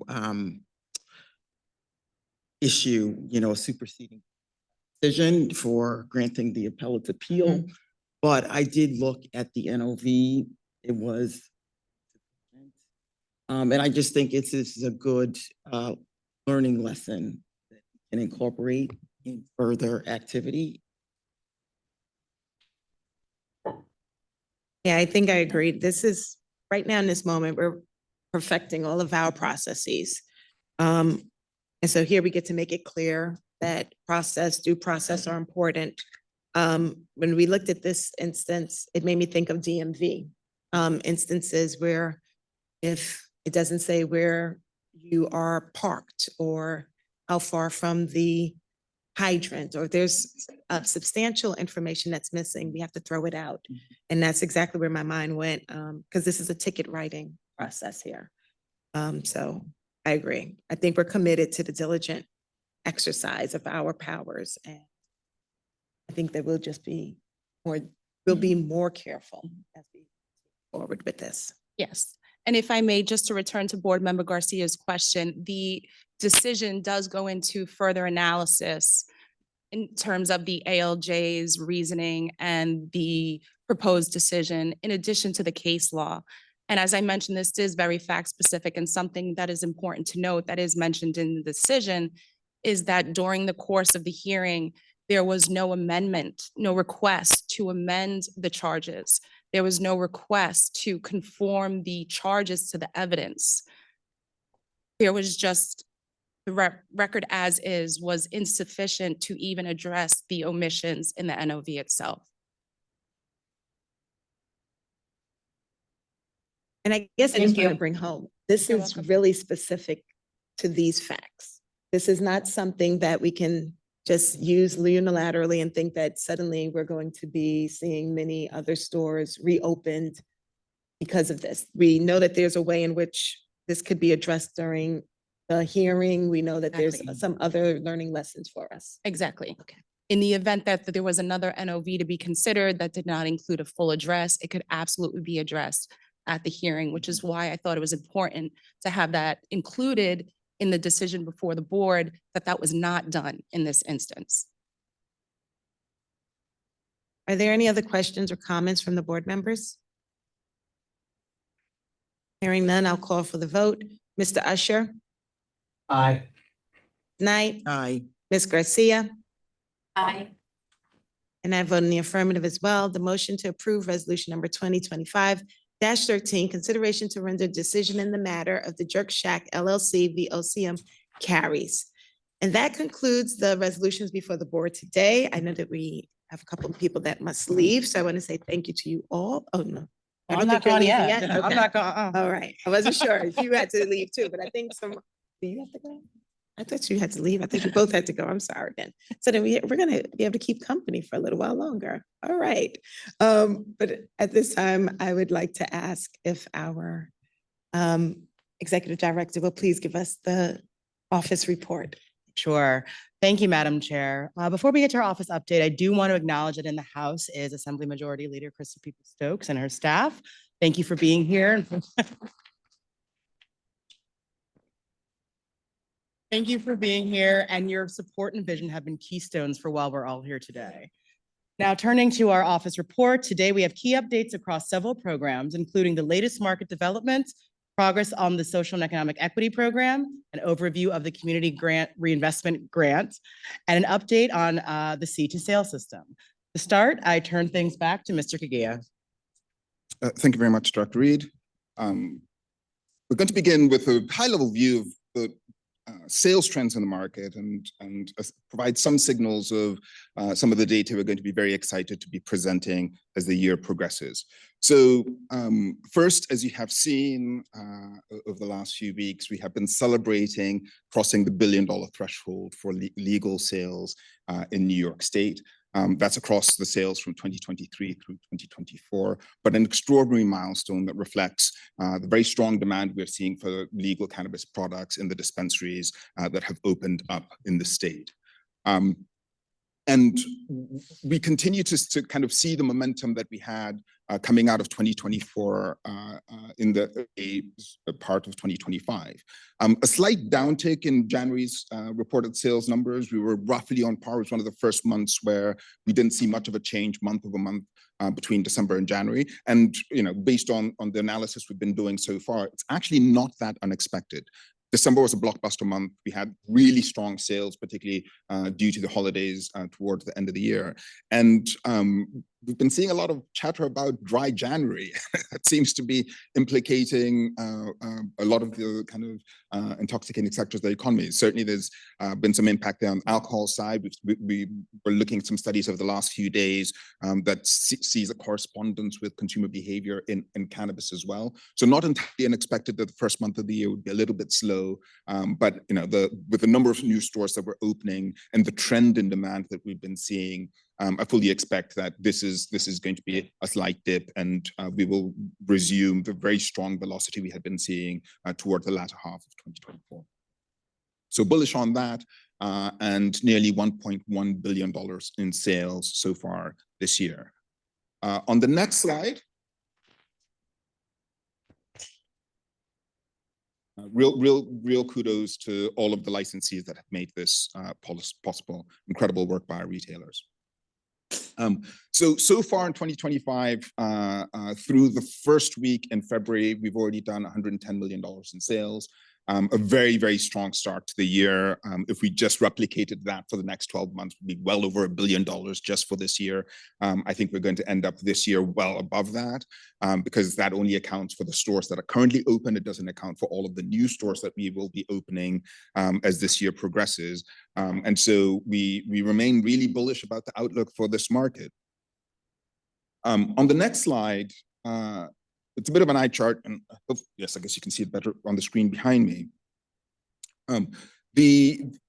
We do continue to see the average sales per dispensary decline. And this is, again, not at all unexpected. As you increase retail density, the average retail sales per dispensary has continued to trend downward. Just as a reminder, when we were at the beginning of 2023, we were seeing average dispensary sales of roughly $900,000. And we're down to by about 2/3 to roughly $330,000 coming into the first quarter of 2024.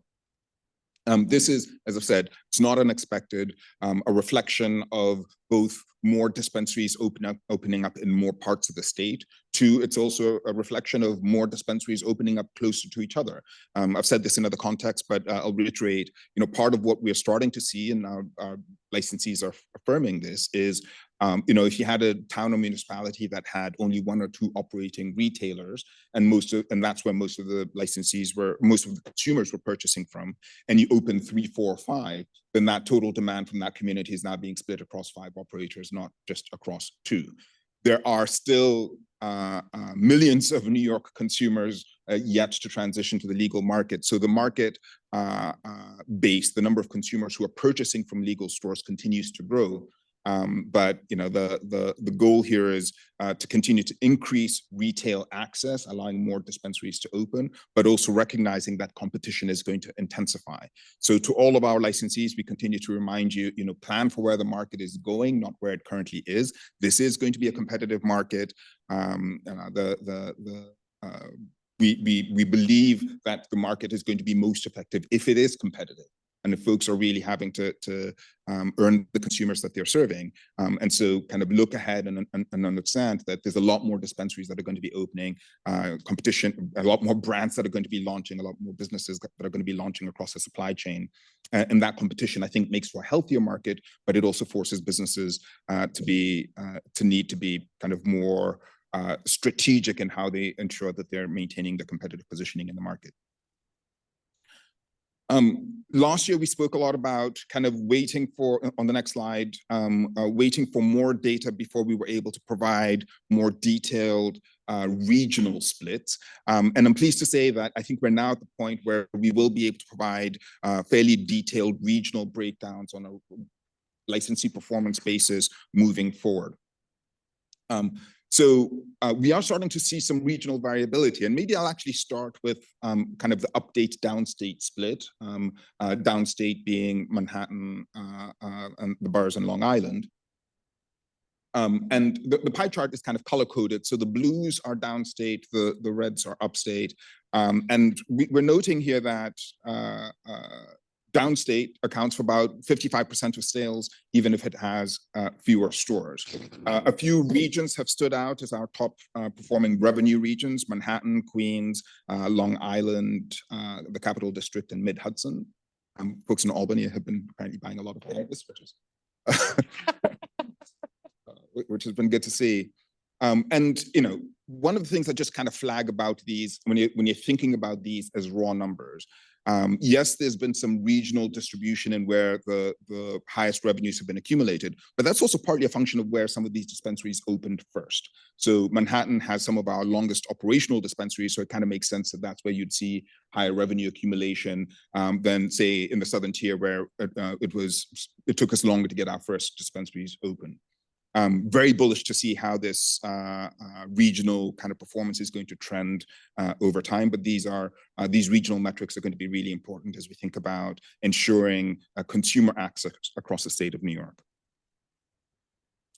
A couple of more just quick regional views. On the next slide, calling out that Long Island has more sales per store than any other region.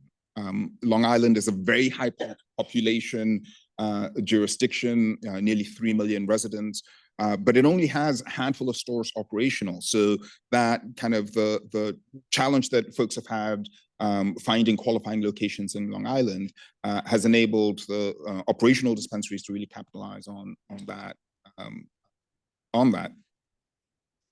And so, you know, Long Island really continues to stand out as the one anomalous region, partly because of the combination of opt-outs and the challenge retailers have had accessing locations there.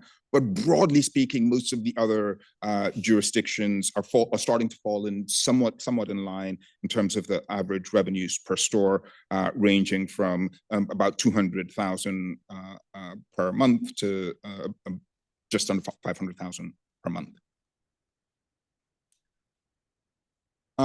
We've talked a lot about public convenience and advantage and the outlook for retail dispensary siting, but on the next slide, I do want to stress that there are nearly 1,000 locations that are currently under review by the office. And I'll note that in most jurisdictions, roughly about 1/3 of the locations that have been submitted to the office are currently operational. About 1/3 are licensed and not yet operational, and 1/3 are in the licensing process. And that seems to be fairly uniformly distributed across the jurisdiction. We have a lot of, you know, some of our currently anticipated highest retail density jurisdictions include Mid-Hudson, very popular region with 128 locations currently submitted to the office. The Capital District, where we are now, has 109 locations. And you know, you have Manhattan, Queens, Brooklyn, and Western New York, all with over 100 retail dispensaries that are currently in the office's review. The point of this is, even as we have over 300 doors now open, there's a lot more dispensaries that are already in process and a lot more spaces that are going to be opening here in the months ahead. And we remain very bullish about the consumer access that will be gained as these licensees work through the process and get their doors open. And then a final point on the next slide that I think is also worth thinking about and being cognizant of as we think about retail dispensary siting in the state. And this is a flag around municipal opt-outs in the state of New York. When the cannabis law first passed, municipalities were given the option to opt out of having retail dispensaries in their jurisdictions. Nearly half the state opted out. 46% of the municipalities in the state opted out of having retail dispensaries specifically in their boundaries. And 56% opted out of either having a retail dispensary on-site consumption license. I think there's a couple of things just worth noting here. One, for our applicants and licensees who are in process, please refer to the local map on the OCM's website, which has great insights into both this, like this is literally a screenshot taken from the local map. It can tell you precisely which jurisdictions have opted out of which cannabis licenses. But two, it allows you to also understand and measure distances between existing locations, schools, houses of worship, et cetera. So as you're evaluating where you might want to be located in the state, ocm.ny.gov, you can track down to where we have a local map, legal online cannabis activities locator,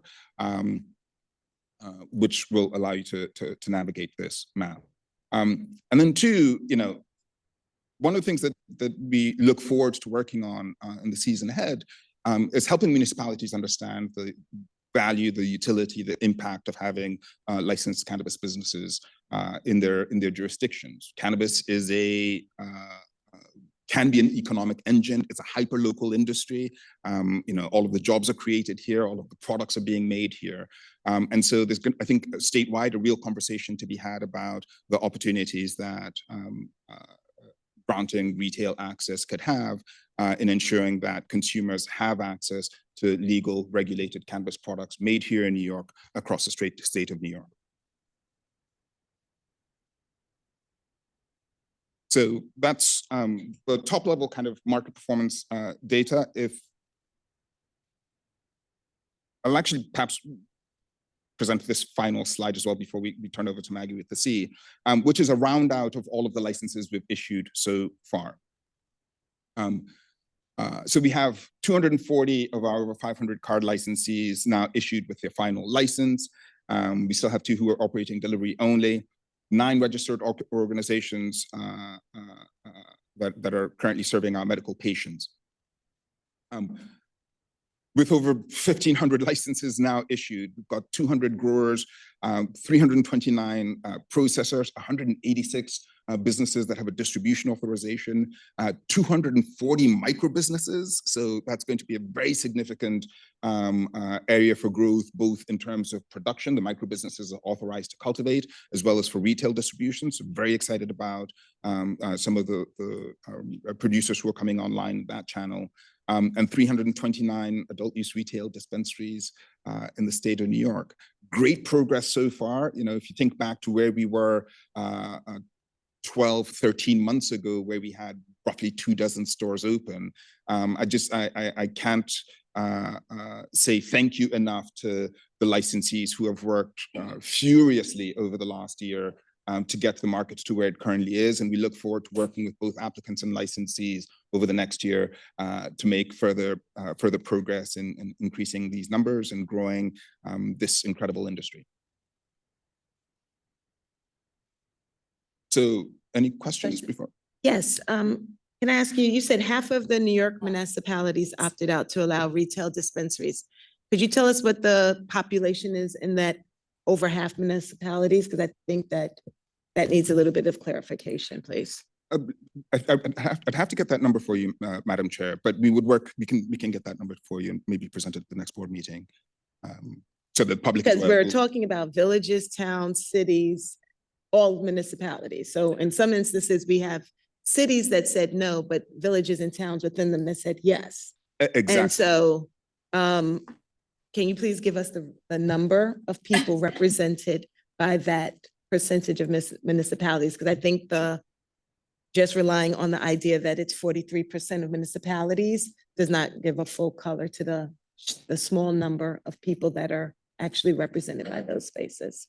Totally fair point. And Madam Chair, I think you raise an important point, which is, generally, and we've seen this as a pattern in other markets, it tends to be smaller, generally more conservative jurisdictions that tend to opt out of cannabis. Generally, the urban centers tend to opt in. So the footprint area may be large, but the populations impacted may be somewhat small. Two, while the municipality itself may opt out, the jurisdiction itself may opt out, there would be nothing preventing a licensee from opening adjacent in a municipality adjacent to one that has opted out and serving customers in. So you can deliver into municipalities that have opted out. You just can't cite the businesses there. So there are still ways to serve customers in those markets that have opted out. One thing I do also want to mention on that is, especially for those areas of the state which are high tourist draws, we're also looking at folks coming into those jurisdictions from other states, other countries, and being served in those jurisdictions. So the footprint, even though the population is significant, doesn't necessarily speak to all of the consumers and customers that are patronizing these stores. Thank you. No other questions? I'll hand it over to my colleague, Maggie Coey, to talk about some of the very exciting sustainability work that we've been doing. Before you go, John, I have a question, which I don't know if you'll be able to answer right now, but I'm wondering if down the line, if there is a way of us comparing our dispensary revenue to other retail in the state and how it averages compared to the rest of retail in the state. I don't know if that data is available anywhere, but just curious how we're faring, Definitely. or that the industry is faring generally. A great question, and let me see what we can find on that. I've said this in other contexts, and I think it's worth stressing here. To do this correctly, I think we would want to both look at revenues as well as profitability. Because I think one of the things that makes this industry different is how high the taxes are for cannabis businesses because of the continued federal illegality of cannabis being a Schedule I, which means that cannabis businesses can't take the same deductions that every other business can in the economy. We have cannabis licensees paying anywhere from 60 to 85% taxes on gross profits, which is on gross revenue, which is dramatically higher than most other businesses in the economy. So we would want to see, we may find that, for example, the revenues may be higher, but the profitability is either on par or lower because of that taxation discrepancy. Yeah, that's a fair question. I'm curious on the profitability question as well. So we'll see what we can pull up on that. Yeah, I know this isn't your area either, but I don't know where in the meeting where I can plug this, so I'll just say it now. I love the map of dispensaries available that have opened up in the state, and I noticed that the medical webpage doesn't have similarly a map like that. It'd be great if we could incorporate a map for patients. I know the list is there, and there's not that many of them, but it'd be awesome to have a map. Well, the local map does include a toggle both for adult use and retail dispensaries. They're both on that one local map. But I'll also make sure that we have full access to it on both places on the website. Yeah, and I mean, I think we'd want to encourage patients to go to medical dispensaries and not go to a recreational adult use site if what they need is medical grade cannabis. Entirely fair. We'll raise that with our site design team. Thanks. Over to my colleague, Maggie Coey. Thank you. Thank you, Madam.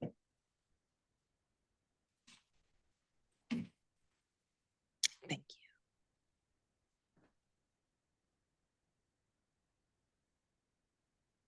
Thank you, John, Director Reed, Madam Chair, and members of the board. Thank you for having me today. Could we have the next slide, please? This was previously announced in our monthly newsletter, but late last year, the office published a comprehensive guidance document for our energy and environmental plan. This document outlines regulations, requirements, and timelines for the elements of the energy and environmental plan, which applies to various adult use cannabis licenses. It also includes a template that outlines the type of information that can be used to meet these plan requirements. At this time, plans will not be submitted by licensees, but the requirements must be complied with at all times, and plans must be maintained and made available upon request by the office. The document can be found on the office's webpage at cannabis.ny.gov/sustainability, or you can use the QR code on your screen to get there directly. Last month, we had our first meeting of the Cannabis Advisory Board's Energy and Environmental Sustainability Subcommittee, where we elected member Alejandro Alvarez as our subcommittee chair and gave a report out of past and proposed projects. A recording and meeting minutes can be found on the office's website if you navigate to the Cannabis Advisory Board page. We look forward to capitalizing on the value of the relationships formed through this subcommittee in the future. Just a reminder to licensees authorized to cultivate medical and adult use cannabis. We are now 6.5 months out from the reporting deadline for your benchmark power score report. The first report is due August 31st, 2025 for all licensees, and annually on August 31st thereafter. Our partners at Resource Innovation Institute will be hosting a webinar tutorial on how to access your account and enter data into the platform on March 26th, 2025. We anticipate releasing a registration link in our March monthly newsletter, so please keep an eye out for that. We are also working with Resource Innovation Institute, or RII, on a series of video tutorials that will live on the PowerScore landing page at powerscore.org/new-york, which is up on screen. More information about PowerScore and cannabis efficiency can be found on that landing page, and guidance and educational tools about reporting requirements can be found on the office's sustainability webpage at cannabis.ny.gov/sustainability. If you have questions about reporting requirements or timelines, you can reach out to the office at powerscore@ocm.ny.gov. And if you have questions about the PowerScore platform or are having issues accessing your account, please reach out to RII at powerscore@resourceinnovation.org. Finally, the office is pleased to announce we won a SEAL Sustainability Award for our PowerScore initiative. I'm gonna clap. So proud of you guys. Stands for Sustainability, Environmental Achievement, and Leadership. Our PowerScore initiative won this award based on the educational tools we've developed, our outreach program, our plans to use aggregated, anonymized data to assess the industry's performance against the emissions reductions requirements of the Climate Leadership and Community Protection Act, or CLCPA, state climate law, and our plans to use this anonymized data to pinpoint area for future policy changes and to identify licensee needs for funding or other state support. The award highlights the office's commitment to sustainability as required by the MRTA and underscores the truly amazing work our licensees are undertaking to make this the most economically, environmentally, and socially sustainable market in the world. We also hope that this will help to destigmatize cannabis as an environmentally unsound product, help to normalize it as an agricultural crop, and lend legitimacy to cannabis as a career path and an industry. It's also worth noting that from now on, the OCM logo with the word cannabis prominently in it will be featured in all mentions of 2025 winners of the award, along with the other logos, which I think that's pretty cool. Thank you for your time, and I'm happy to answer any questions. Any questions from the board? Hearing none. Thank you so much. Thank you.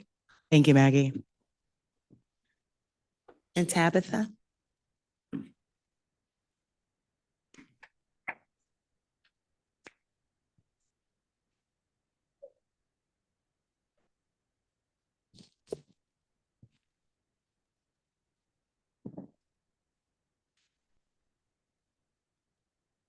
Now for the social and economic equity update.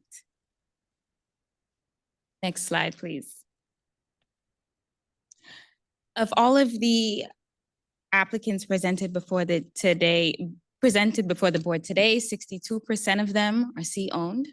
The numbers that you see before you today represent a new method of calculating representation. So as you all know, in the past, we've received feedback that we were collecting data in a very limited fashion, right? We were only allowing applicants to qualify for singular C categories at a time. The team, working very closely with our data group and our licensing group, have worked to sort of recertify applicants. We're now allowing applicants and licensees to qualify under multiple categories and capture dynamics like intersectionality.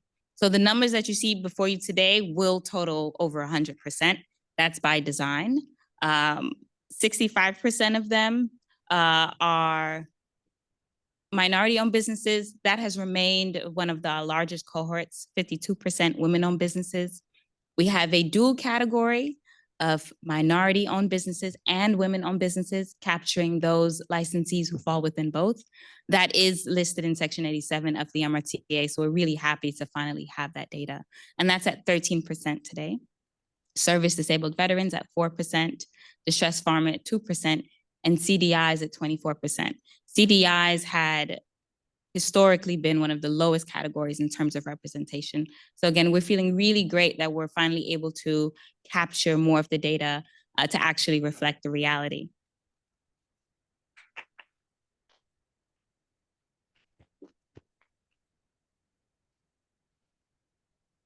Now looking at C across the supply chain. So this gives a snapshot of where our C licensees operate, whether they're in cultivation, processing, or distribution. 80% in retail, that continues to be the strongest number. And even though this number is just social and economic equity, card is captured separately, right? So this is just looking at our social and economic equity licensees, not including card. Microbusiness is at 60%. That includes those microbusiness licensees who do have some retail operations and those who don't. Processing and distribution at 48 and 41%. Also going really strong, cultivation at 38%. So we continue to be very pleased with representation across all activities in the supply chain from social and economic equity.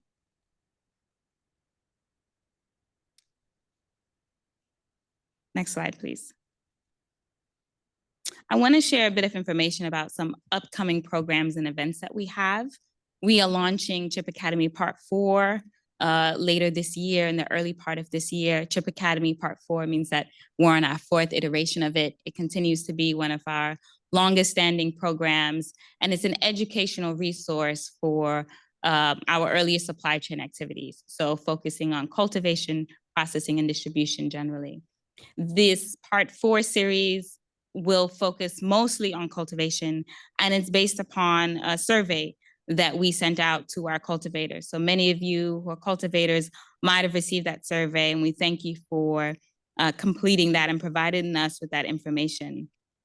Chip Academy includes direct information from the office regarding regulations, regarding programs, regarding how to run your business in a way that is compliant and also profitable. We also offer Q&A sessions, right? So this is an opportunity where you as a licensee can bring some of those questions that you have and get direct answers.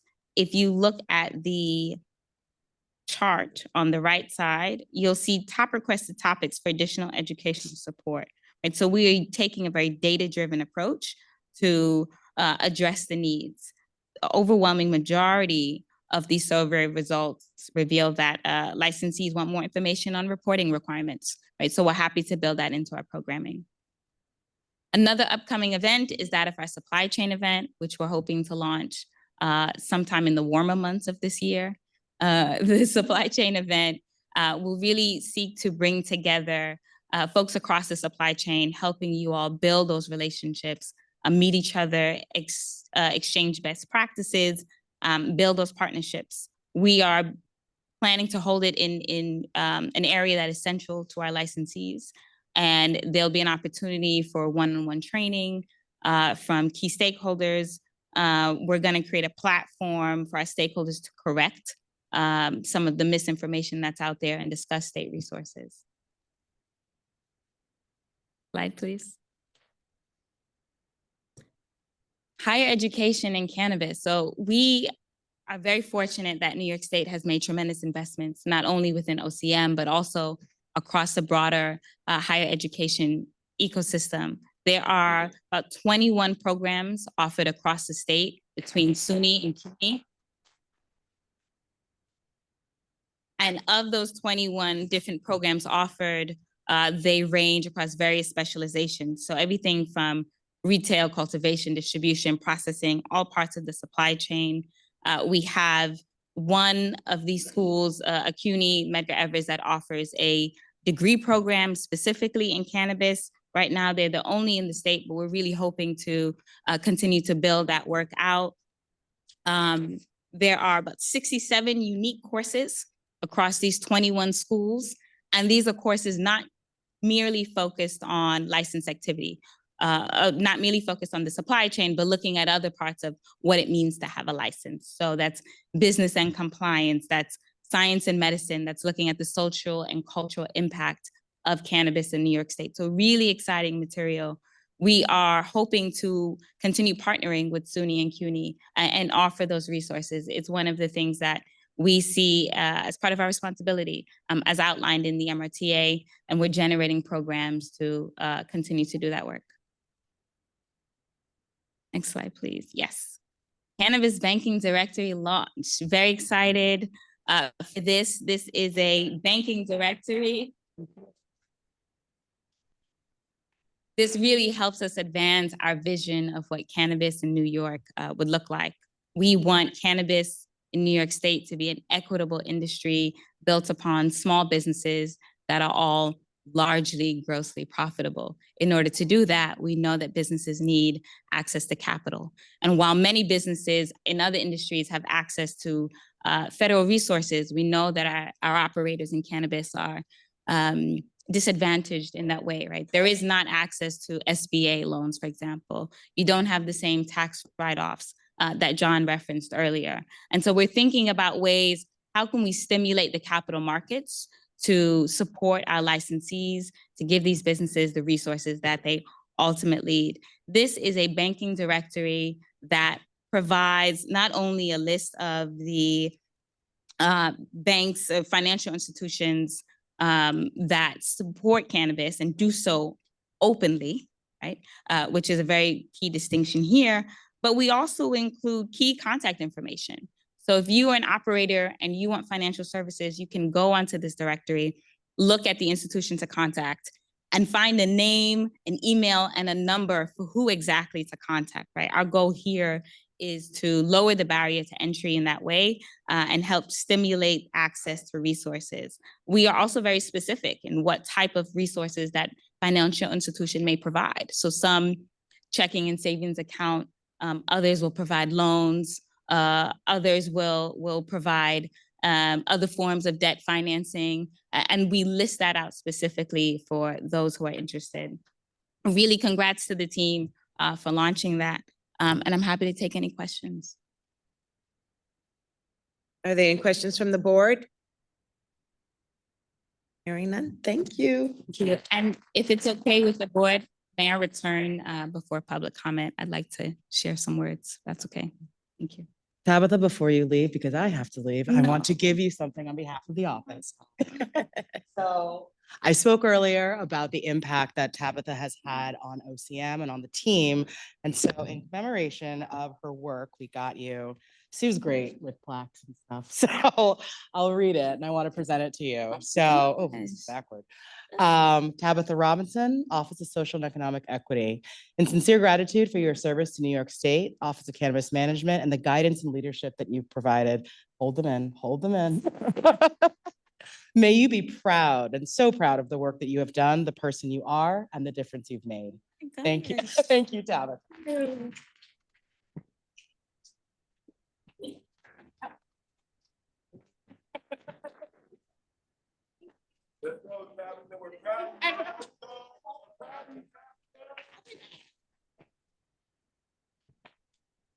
Thanks, Tabitha.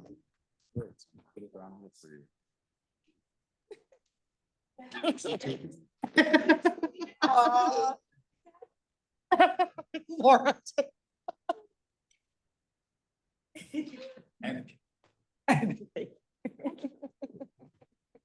Very sweet. I know. You saw that, right?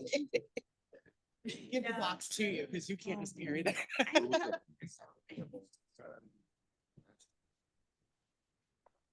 I can't cry on live stream TV, so I'm gonna go sit down.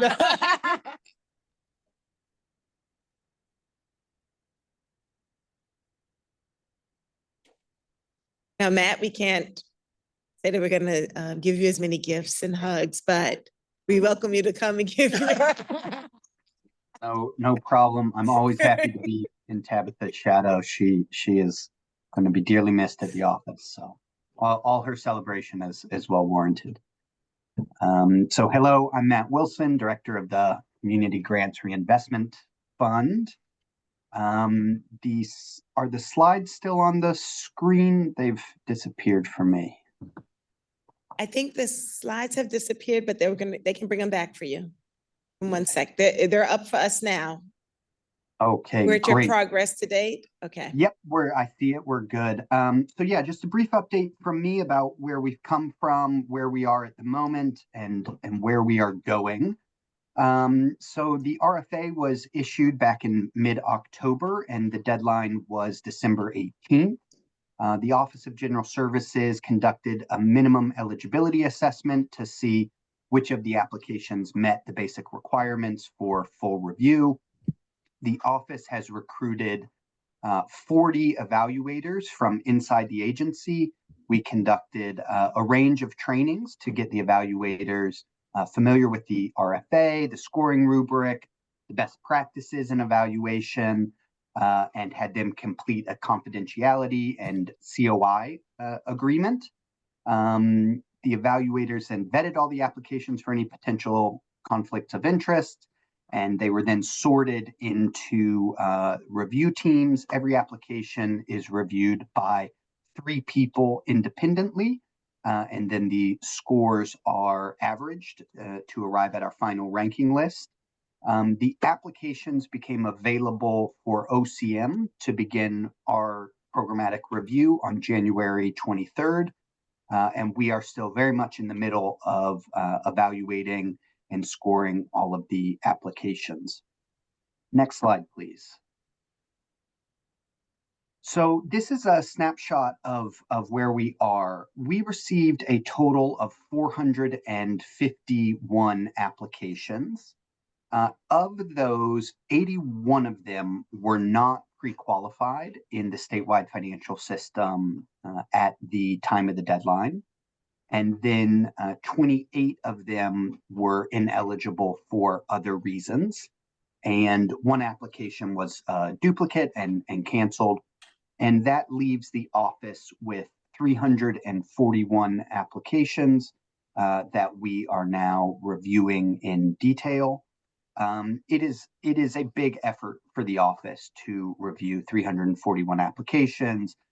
Each one is, quite a few pages in length, and evaluators are taking their role very seriously and doing a very careful and considered job. So it will take us some time to get through all of these applications, but I am much more committed to making sure we do a quality evaluation than a rushed evaluation. So we hope to get through them in a timely manner, but it is still weeks out before we will be able to know, how long it's actually going to take us to complete it. So next slide.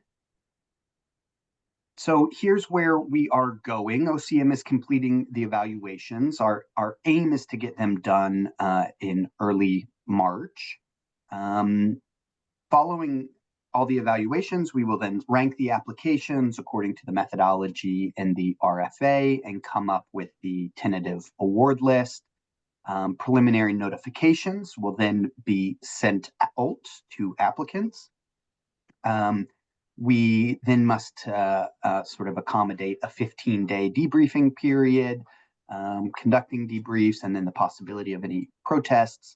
But once we get through all that, then the entire procurement record can go to OSC for approval.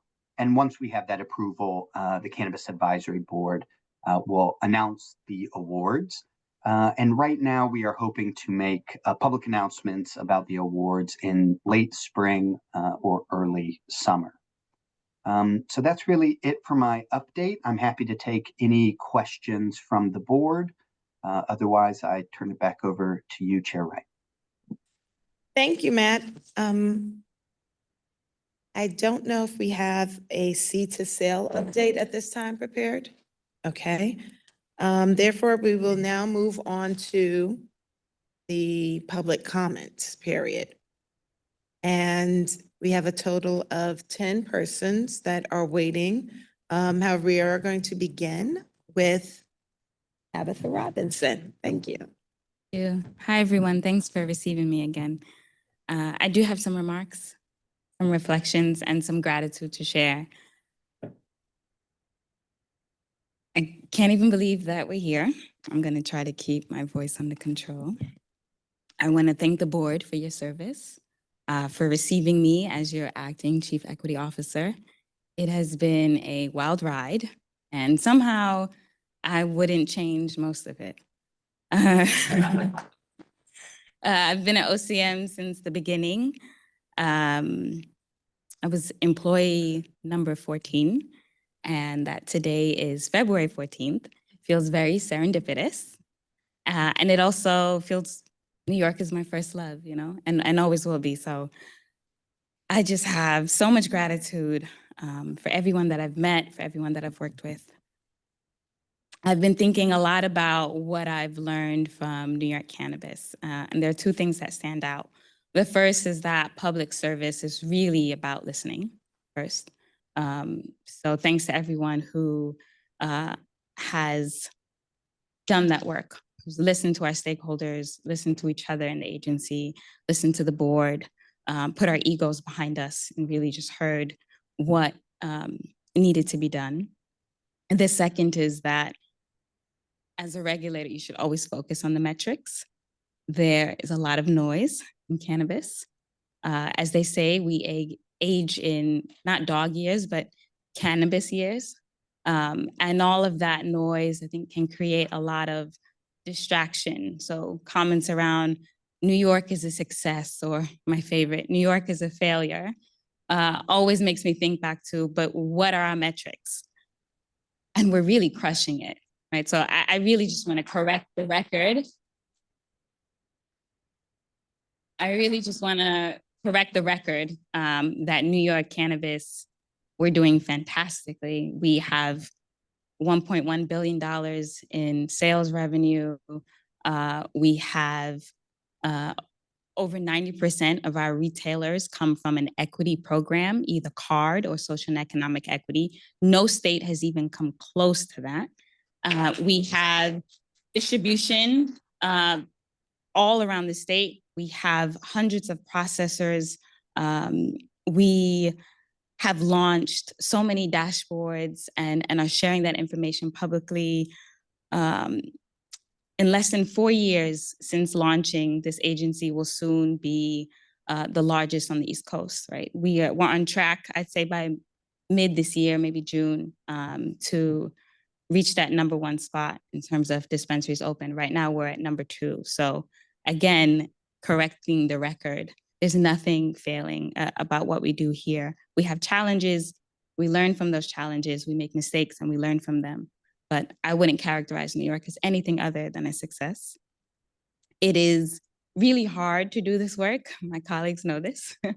It's incredibly difficult, but it's really worth it. I want to thank Chris, Alexander, Damian Fagan for their leadership, for helping us get here. I feel so, it feels so warming to get my flowers today. And I know that there are people, Chris and Damian, as well as many others, who never got their flowers, but contributed so much to what we have here. I want to thank Felicia Reed for her direction, for her leadership.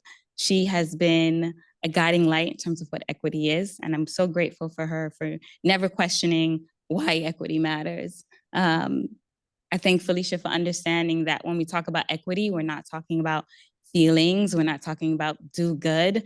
We're talking about resources. We're talking about businesses, economic development, small business development. We're talking about tangible things that we're putting into the hands of people who haven't had much. To my team,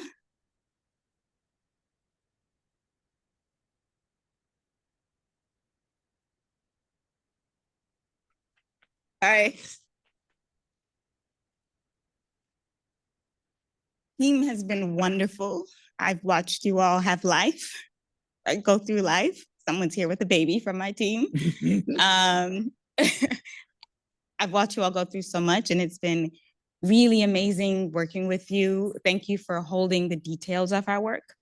As regulators, we live in the details, you know, even if we speak from 20,000 feet, we really live at sea level.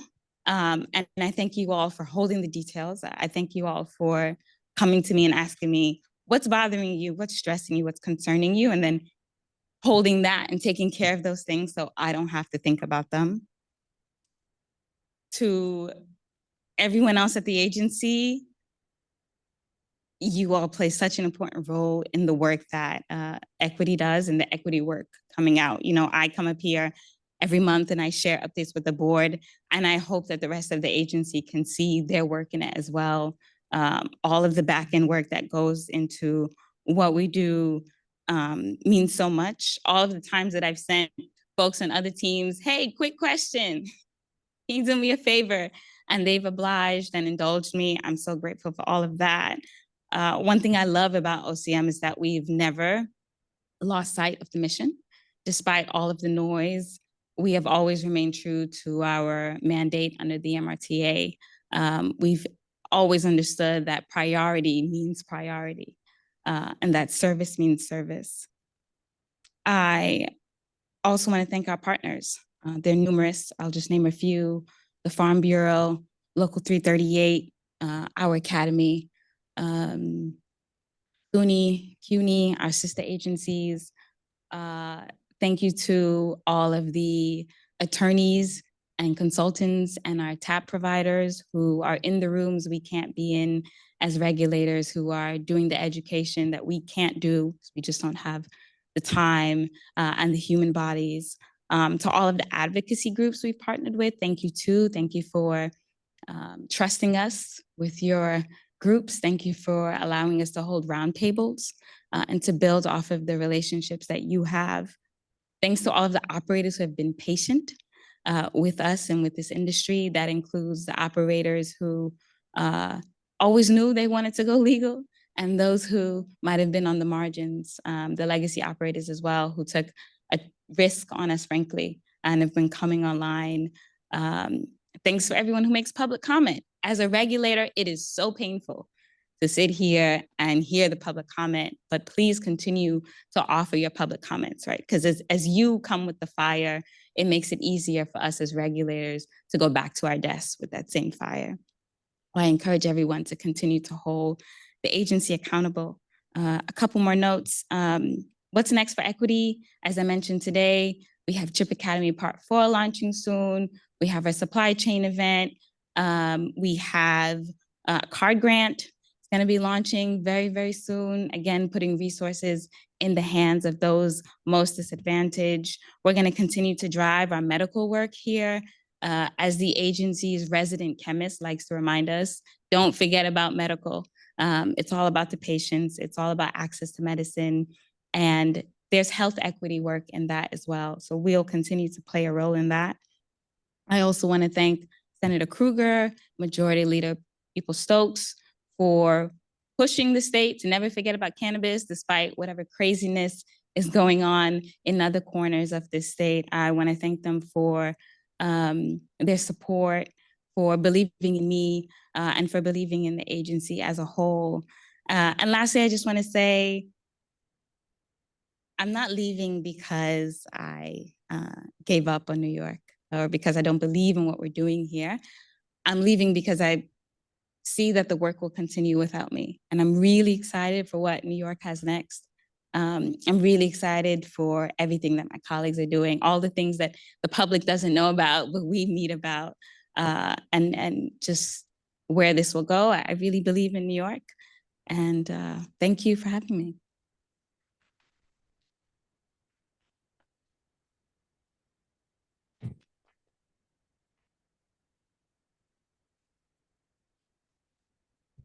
And now I'm going to move to our list.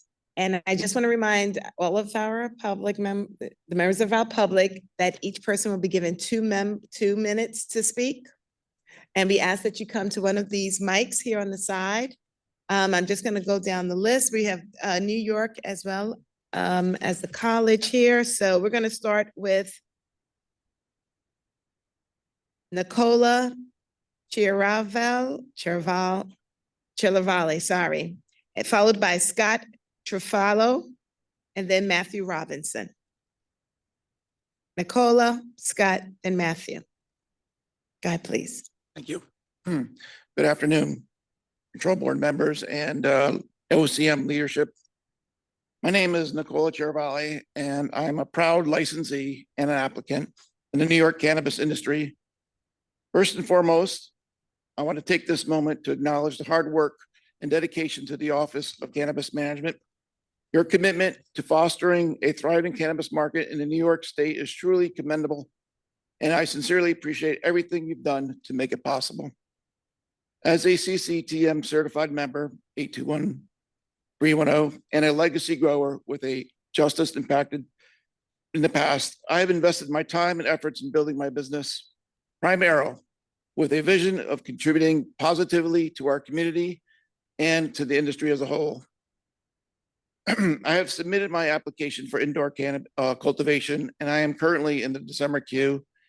It is with hopeful heart and that I reach out to you today asking for your support in reviewing my application. I was honored to participate in the recent gathering celebrating the remarkable achievement of reaching $1 billion in the cannabis sales for New York State. This milestone is a testament to the hard work of many, and I am proud to be part of the growing industry.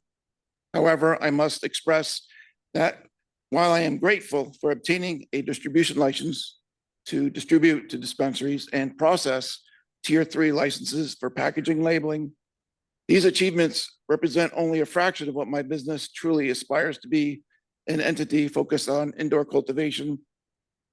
I plead with you to please take time to review my application. The cultivation aspect is crucial, not only for my business growth, but also for the contributing to the expanding market and supporting the community at large. Your assistance in this matter would mean the world to me and would help pave the way for my vision to flourish. Thank you for your time, your hard work, and your unwavering support for all of us in the community, the cannabis community. Together, we can build a vibrant, sustainable future for New York's cannabis industry. Thank you. Thank you. And then we'll have Scott, followed by Matthew, then Dario Rodriguez. Scott? Hi, and thank you for allowing us these comments. My name is Scott Trifolo, for those of you that don't know me. AUCC farmer transitioned to micro last year in the first offering of the licenses, license number 4, Terrace Corporation of New York. I have a simple ask. As a micro farmer, we're an integral part of this industry, but we're handcuffed in what we can do and regarding, and we're also retail. Our license is also retail, and we're limited in what we can do in terms of cultivation. We're able to do outdoor cultivation up to 10,000 square feet, indoor cultivation up to 3,500 square feet, and then mixed light cultivation at 5,000 square feet of canopy. And then we have a combination license of outdoor and mixed light. And those canopies are determined by cutting the canopies in half, which I believe, I think that's great. But not only myself as a micro license holder, but I'm here to representing many other license holders, requesting that you offer a license class, a combination license class of indoor and outdoor for us micro license holders. It would be just a one-line addition to the regs, and I'm asking for an emergency reg. It would be just a one-line addition, combination canopy, not to exceed outdoor canopy of 5,000 square feet and indoor canopy of 1,750 square feet. That's the same formula that they use to do the combination for outdoor and mixed light. And it's as a micro license holder, we're limited in what we can sell at our retail. We have to sell our own products. And we love growing outdoor cannabis. And we have customers that love our outdoor cannabis, but we also have customers that won't buy our product. They don't want delicious outdoor sun-grown cannabis. It's a struggle.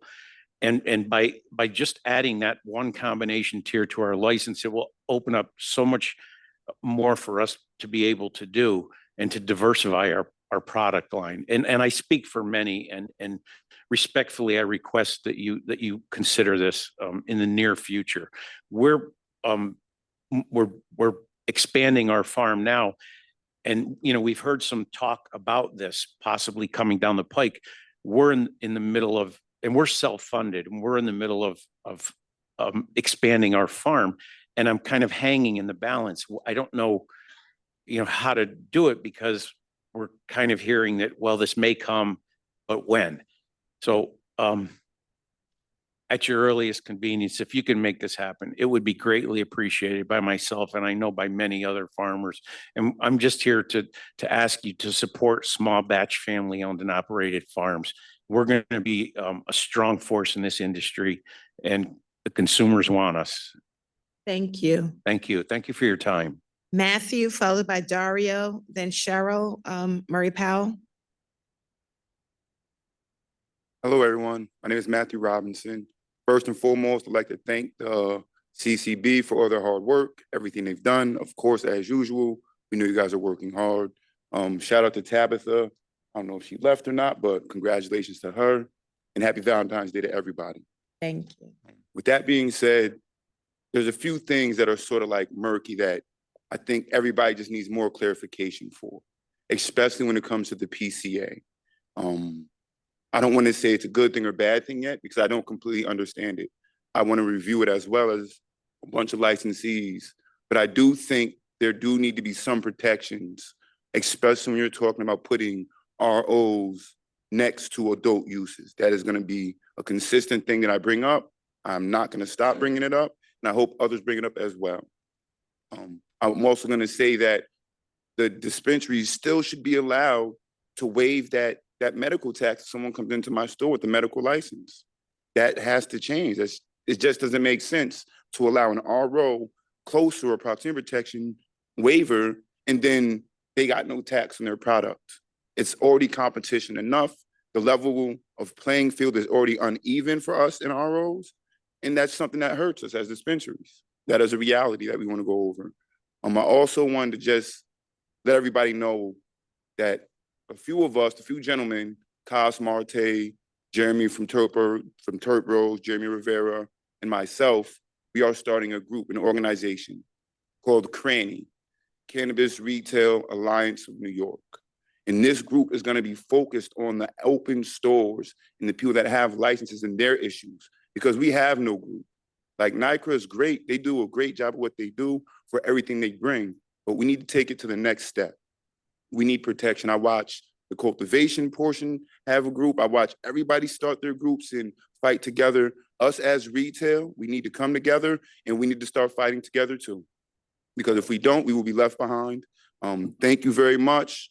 I do appreciate your time. And like I said, please do not forget the December queue. They are important. They matter. Listen, December queue, I will not let them squash you if I can. December queue needs to get pushed up. Thank you very much. Thank you. Dario, followed by Cheryl, then Nubia Ashley.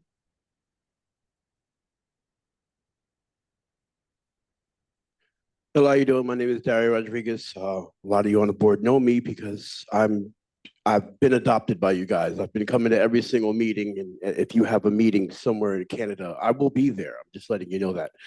The thing is, I'd like to first say is I felt a victory when I saw that the judge allowed certain stipulations, and one of them was the annulment, which is something that I required and inquired on in November 2024. And never got not even a sentence of email. So whoever you have that's, in the office, that's in the basement, the rat race that's answering the emails, please nudge him a bit so he can wake up, so he can respond to emails. I am unfortunately in the December queue, although I submitted in October. So there's a whole thing when it comes to that. But I really am just imploring that you guys do check on annulment requests, because that's a stipulation that's allowing you to do that. And I'm just going to patiently be here in every single meeting until everything's straightened out. I know, somewhat you guys are like the back of the entertainment system with all the wires tangled up. So as soon as y'all get that all straightened out, we're going to be perfectly fine. So I just wanted to come here and just tell you that. And I appreciate what you guys have been doing. I've been watching it. Like I said, it's a victory, and I hope that the judge will allow you to go through the rest of the 150 applicants in November so that we can get into December. So that I can bring grown, made from New York marijuana to you guys, and everything's good. Thank you very much for giving me the time. Thank you. Cheryl, followed by Nubia Ashley, then Jeff Hoffman.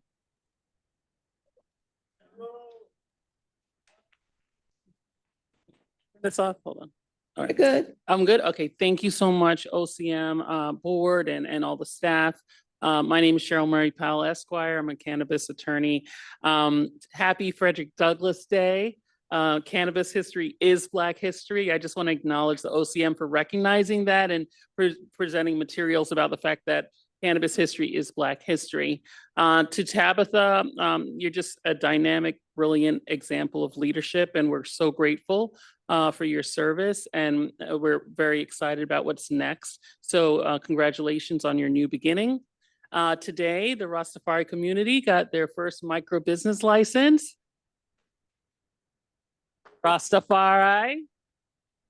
This will allow us to own the chain of custody for our cannabis, which is our holy sacrament. It will allow us to present a pilot, which will allow for other jurisdictions to recognize the importance of religious freedom and our sacramental right to consume cannabis. So thank you, New York. Thank you, OCM, for the hours and hours you've spent with us. Talking through on faith-based conversations with Julian and Nev and everyone else, trying to understand our experience of being harmed, not only because we're Black and brown, but because we've been denied our culturally protected rights and our religious freedom. So I just think that there's been a significant amount of compassion and grace shown to our Rastafari community in this era of ending prohibition. And I want to see other jurisdictions follow in the footsteps of New York and think about having a small vertical license available for faith-based users, including our Indigenous community, our Rastafari community, our Hindu community, and other faith-based users of cannabis. Thank you, thank you, thank you. Thank you. Nubia Ashley, followed by Jeff Hoffman, then Kimberly Barrett.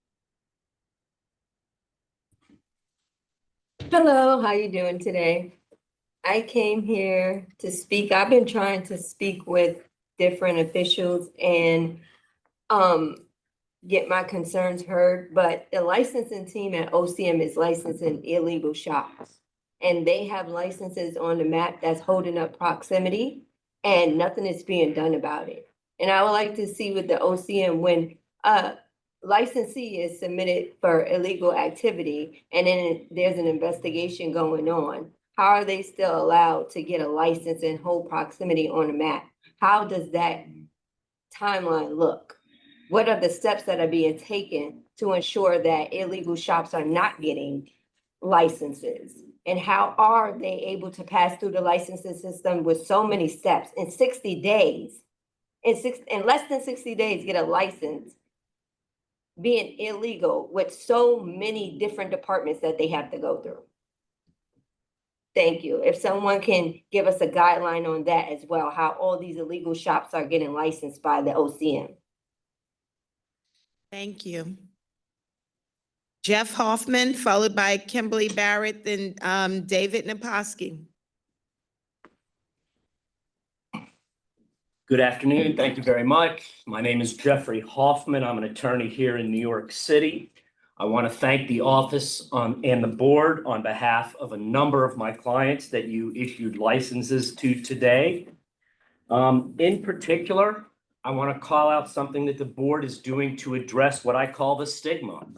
And it was apparent in one of the responses that you did to a denial letter today. And I want to contrast that with what other community boards are doing. You did a denial letter. You responded to a denial letter today to Community Board 11 in Queens. Their initial letter to you was simply full of nonsense. It was basically, we don't want cannabis here. And I tremendously commend the board for the way you address that and for the way you are trying to eliminate the stigma of cannabis here in the state of New York. I want to contrast that with Community Board 7 here in Manhattan. I was with one of my clients there earlier this week for their hearing, where the board understands that the way that you eliminate the illicit stores is by opening legal stores. They understand the process, and I would commend Community Board 7 with what they did, and I would encourage other community boards to learn from Community Board 7 here in Manhattan as to how they are approaching the process. As has previously been noted, we have some comings and goings today. I'd like to welcome Mr. Usher to the board. Welcome, sir. Come on in. The water is fine. I do think that your experience in Senator Krueger's office has prepared you well for your job here, and we welcome your expertise on the board. Ms. Robinson, best of luck to you in Maryland. I'm sure you will do a phenomenal job. You and I have participated on in several things here in cannabis. You will be missed, Ms. Robinson. I do want to repeat quickly 2 things that I think the office needs to look at. One is the voided applications. We have a number of folks that have been reached out to about this, or that have reached out to you about it. We would appreciate you reaching out back to them.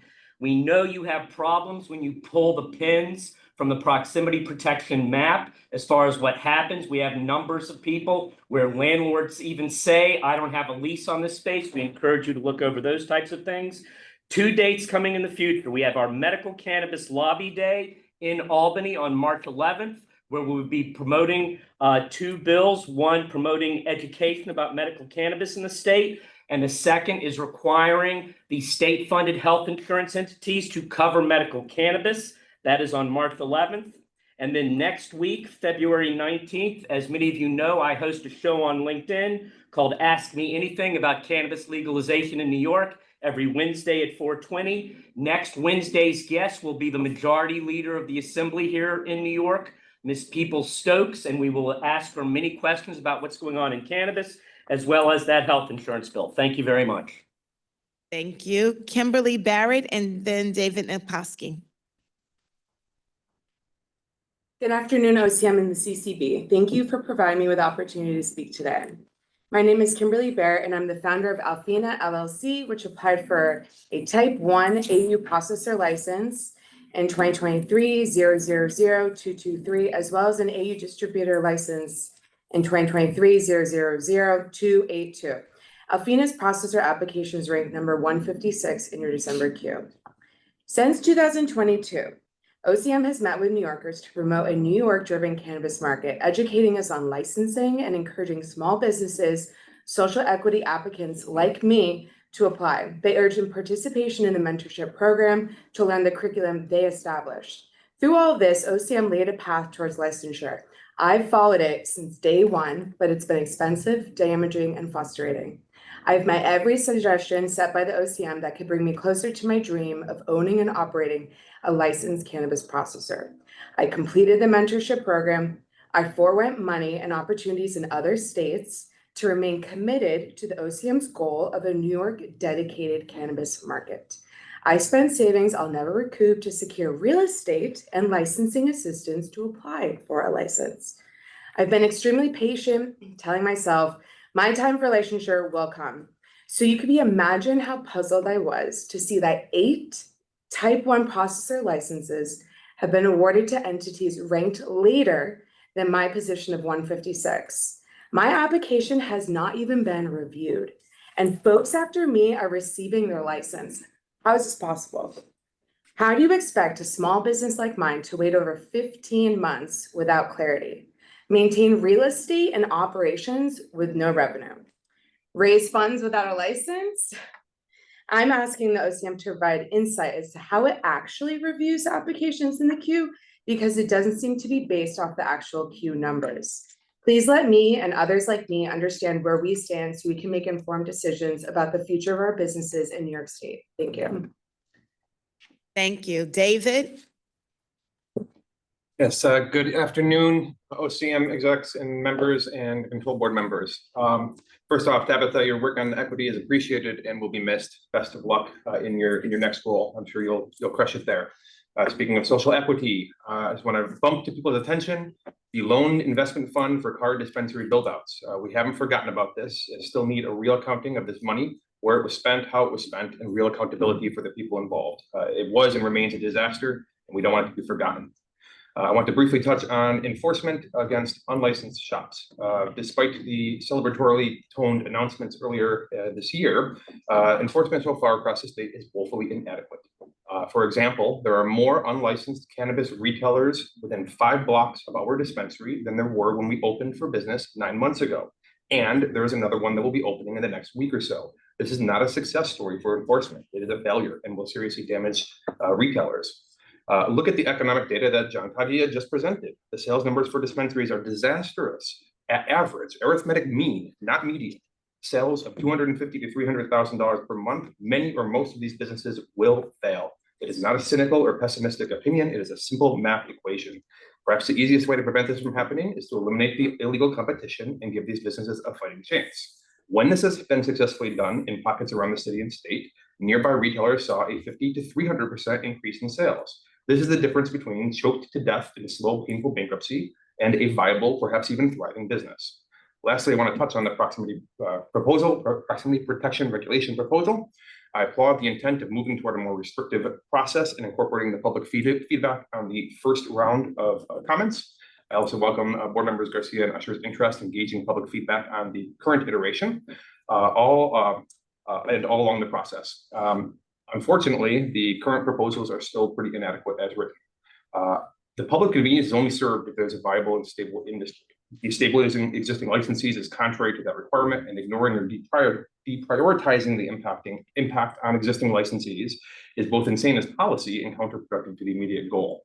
Prior feedback given by the Cannabis Retailers Association, I'll repeat here, approvals should be rare and the process default outcome should be a no.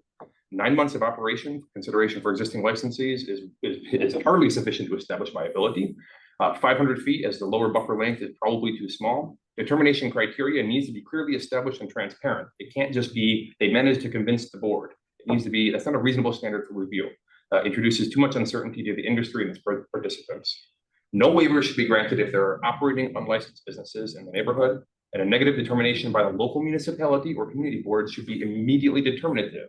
They know the local community situation far better than the control board does, almost by definition. A good process and policy that benefits both the public and industry can be crafted, but despite this being a positive step in that direction, this is not there yet. Thank you. Okay, good. Thank you.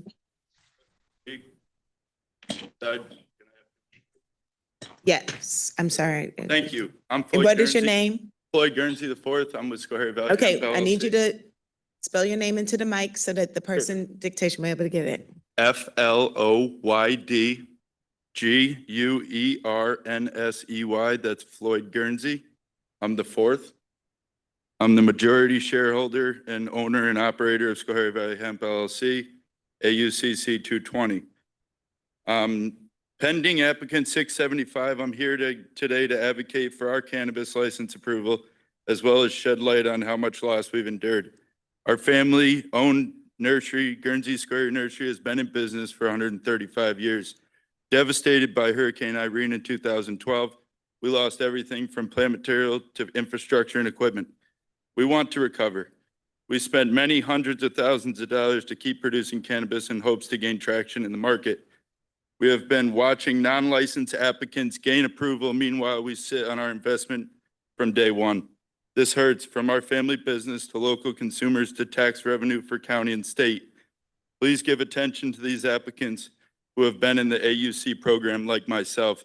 We are ready to invest in our micro license immediately and move as quickly as possible to set up our operation to full capacity. Thank you. Thank you. And I want to say thank you to everyone for participating in today's meeting here.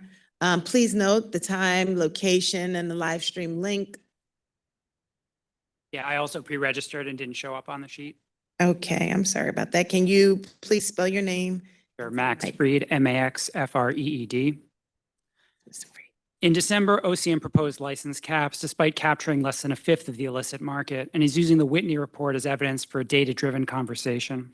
Who is Bo Whitney, the author? He's an economist who's personally invested in a vertically integrated cannabis company, a multi-state operator he also works for as a director and senior advisor, while his report claims California and Michigan have some of the lowest rates of profitability because of oversaturation. His company is making new investments in those exact states today. Numerous assumptions in the report inflate the cost of running a dispensary. It claims the average rent of a retail storefront is $10,000 a month everywhere in New York State, and from $30,000 to $50,000 a month downstate. Inflates labor costs, including claims the average retail employee in Manhattan will make $150,000 a year, not including their health insurance or payroll taxes. OCM's apparent conclusions from the Whitney report aren't supported by the report itself, and in important aspects are directly contradicted by it. For one, the report doesn't recommend a supply licensing moratorium or a cap of 150 tier 1 processors or killing many of the micro businesses. Precisely the opposite. The report recommends luring more companies into manufacturing in New York. So I ask, what evidence is driving OCM to assert a supply license quota as a data-driven decision? In March 2021, Assembly Leader People-Stokes said this, quote, "The goal of the program is to promote social equity in small business. The board will be able to regulate big cannabis to provide a fair playing field for New York businesses," end quote. That raises another question. How can OCM's proposed king-making policies be reconciled with a clear legislative intent of the enabling statutes to support small businesses? OCM's proposal would keep many startup extract processors out and leave most of the December microbusiness applicants empty-handed, while ROs and a handful of chosen firms are protected from competition. In the meantime, mine and many more of New York's homegrown startup small businesses will soon begin our 5th year of waiting to be allowed to get to work. Thank you. Thank you. So I want to thank everybody for coming today. I want you to please note that the time, location, as well as a link will be posted on cannabis.ny.gov in advance of our next board meeting. Recording of today's meeting, with including meeting minutes and a transcript will be posted as well. So this concludes our business for today. May I please have a motion to adjourn? So moved. May I have a second? Or give me a wave.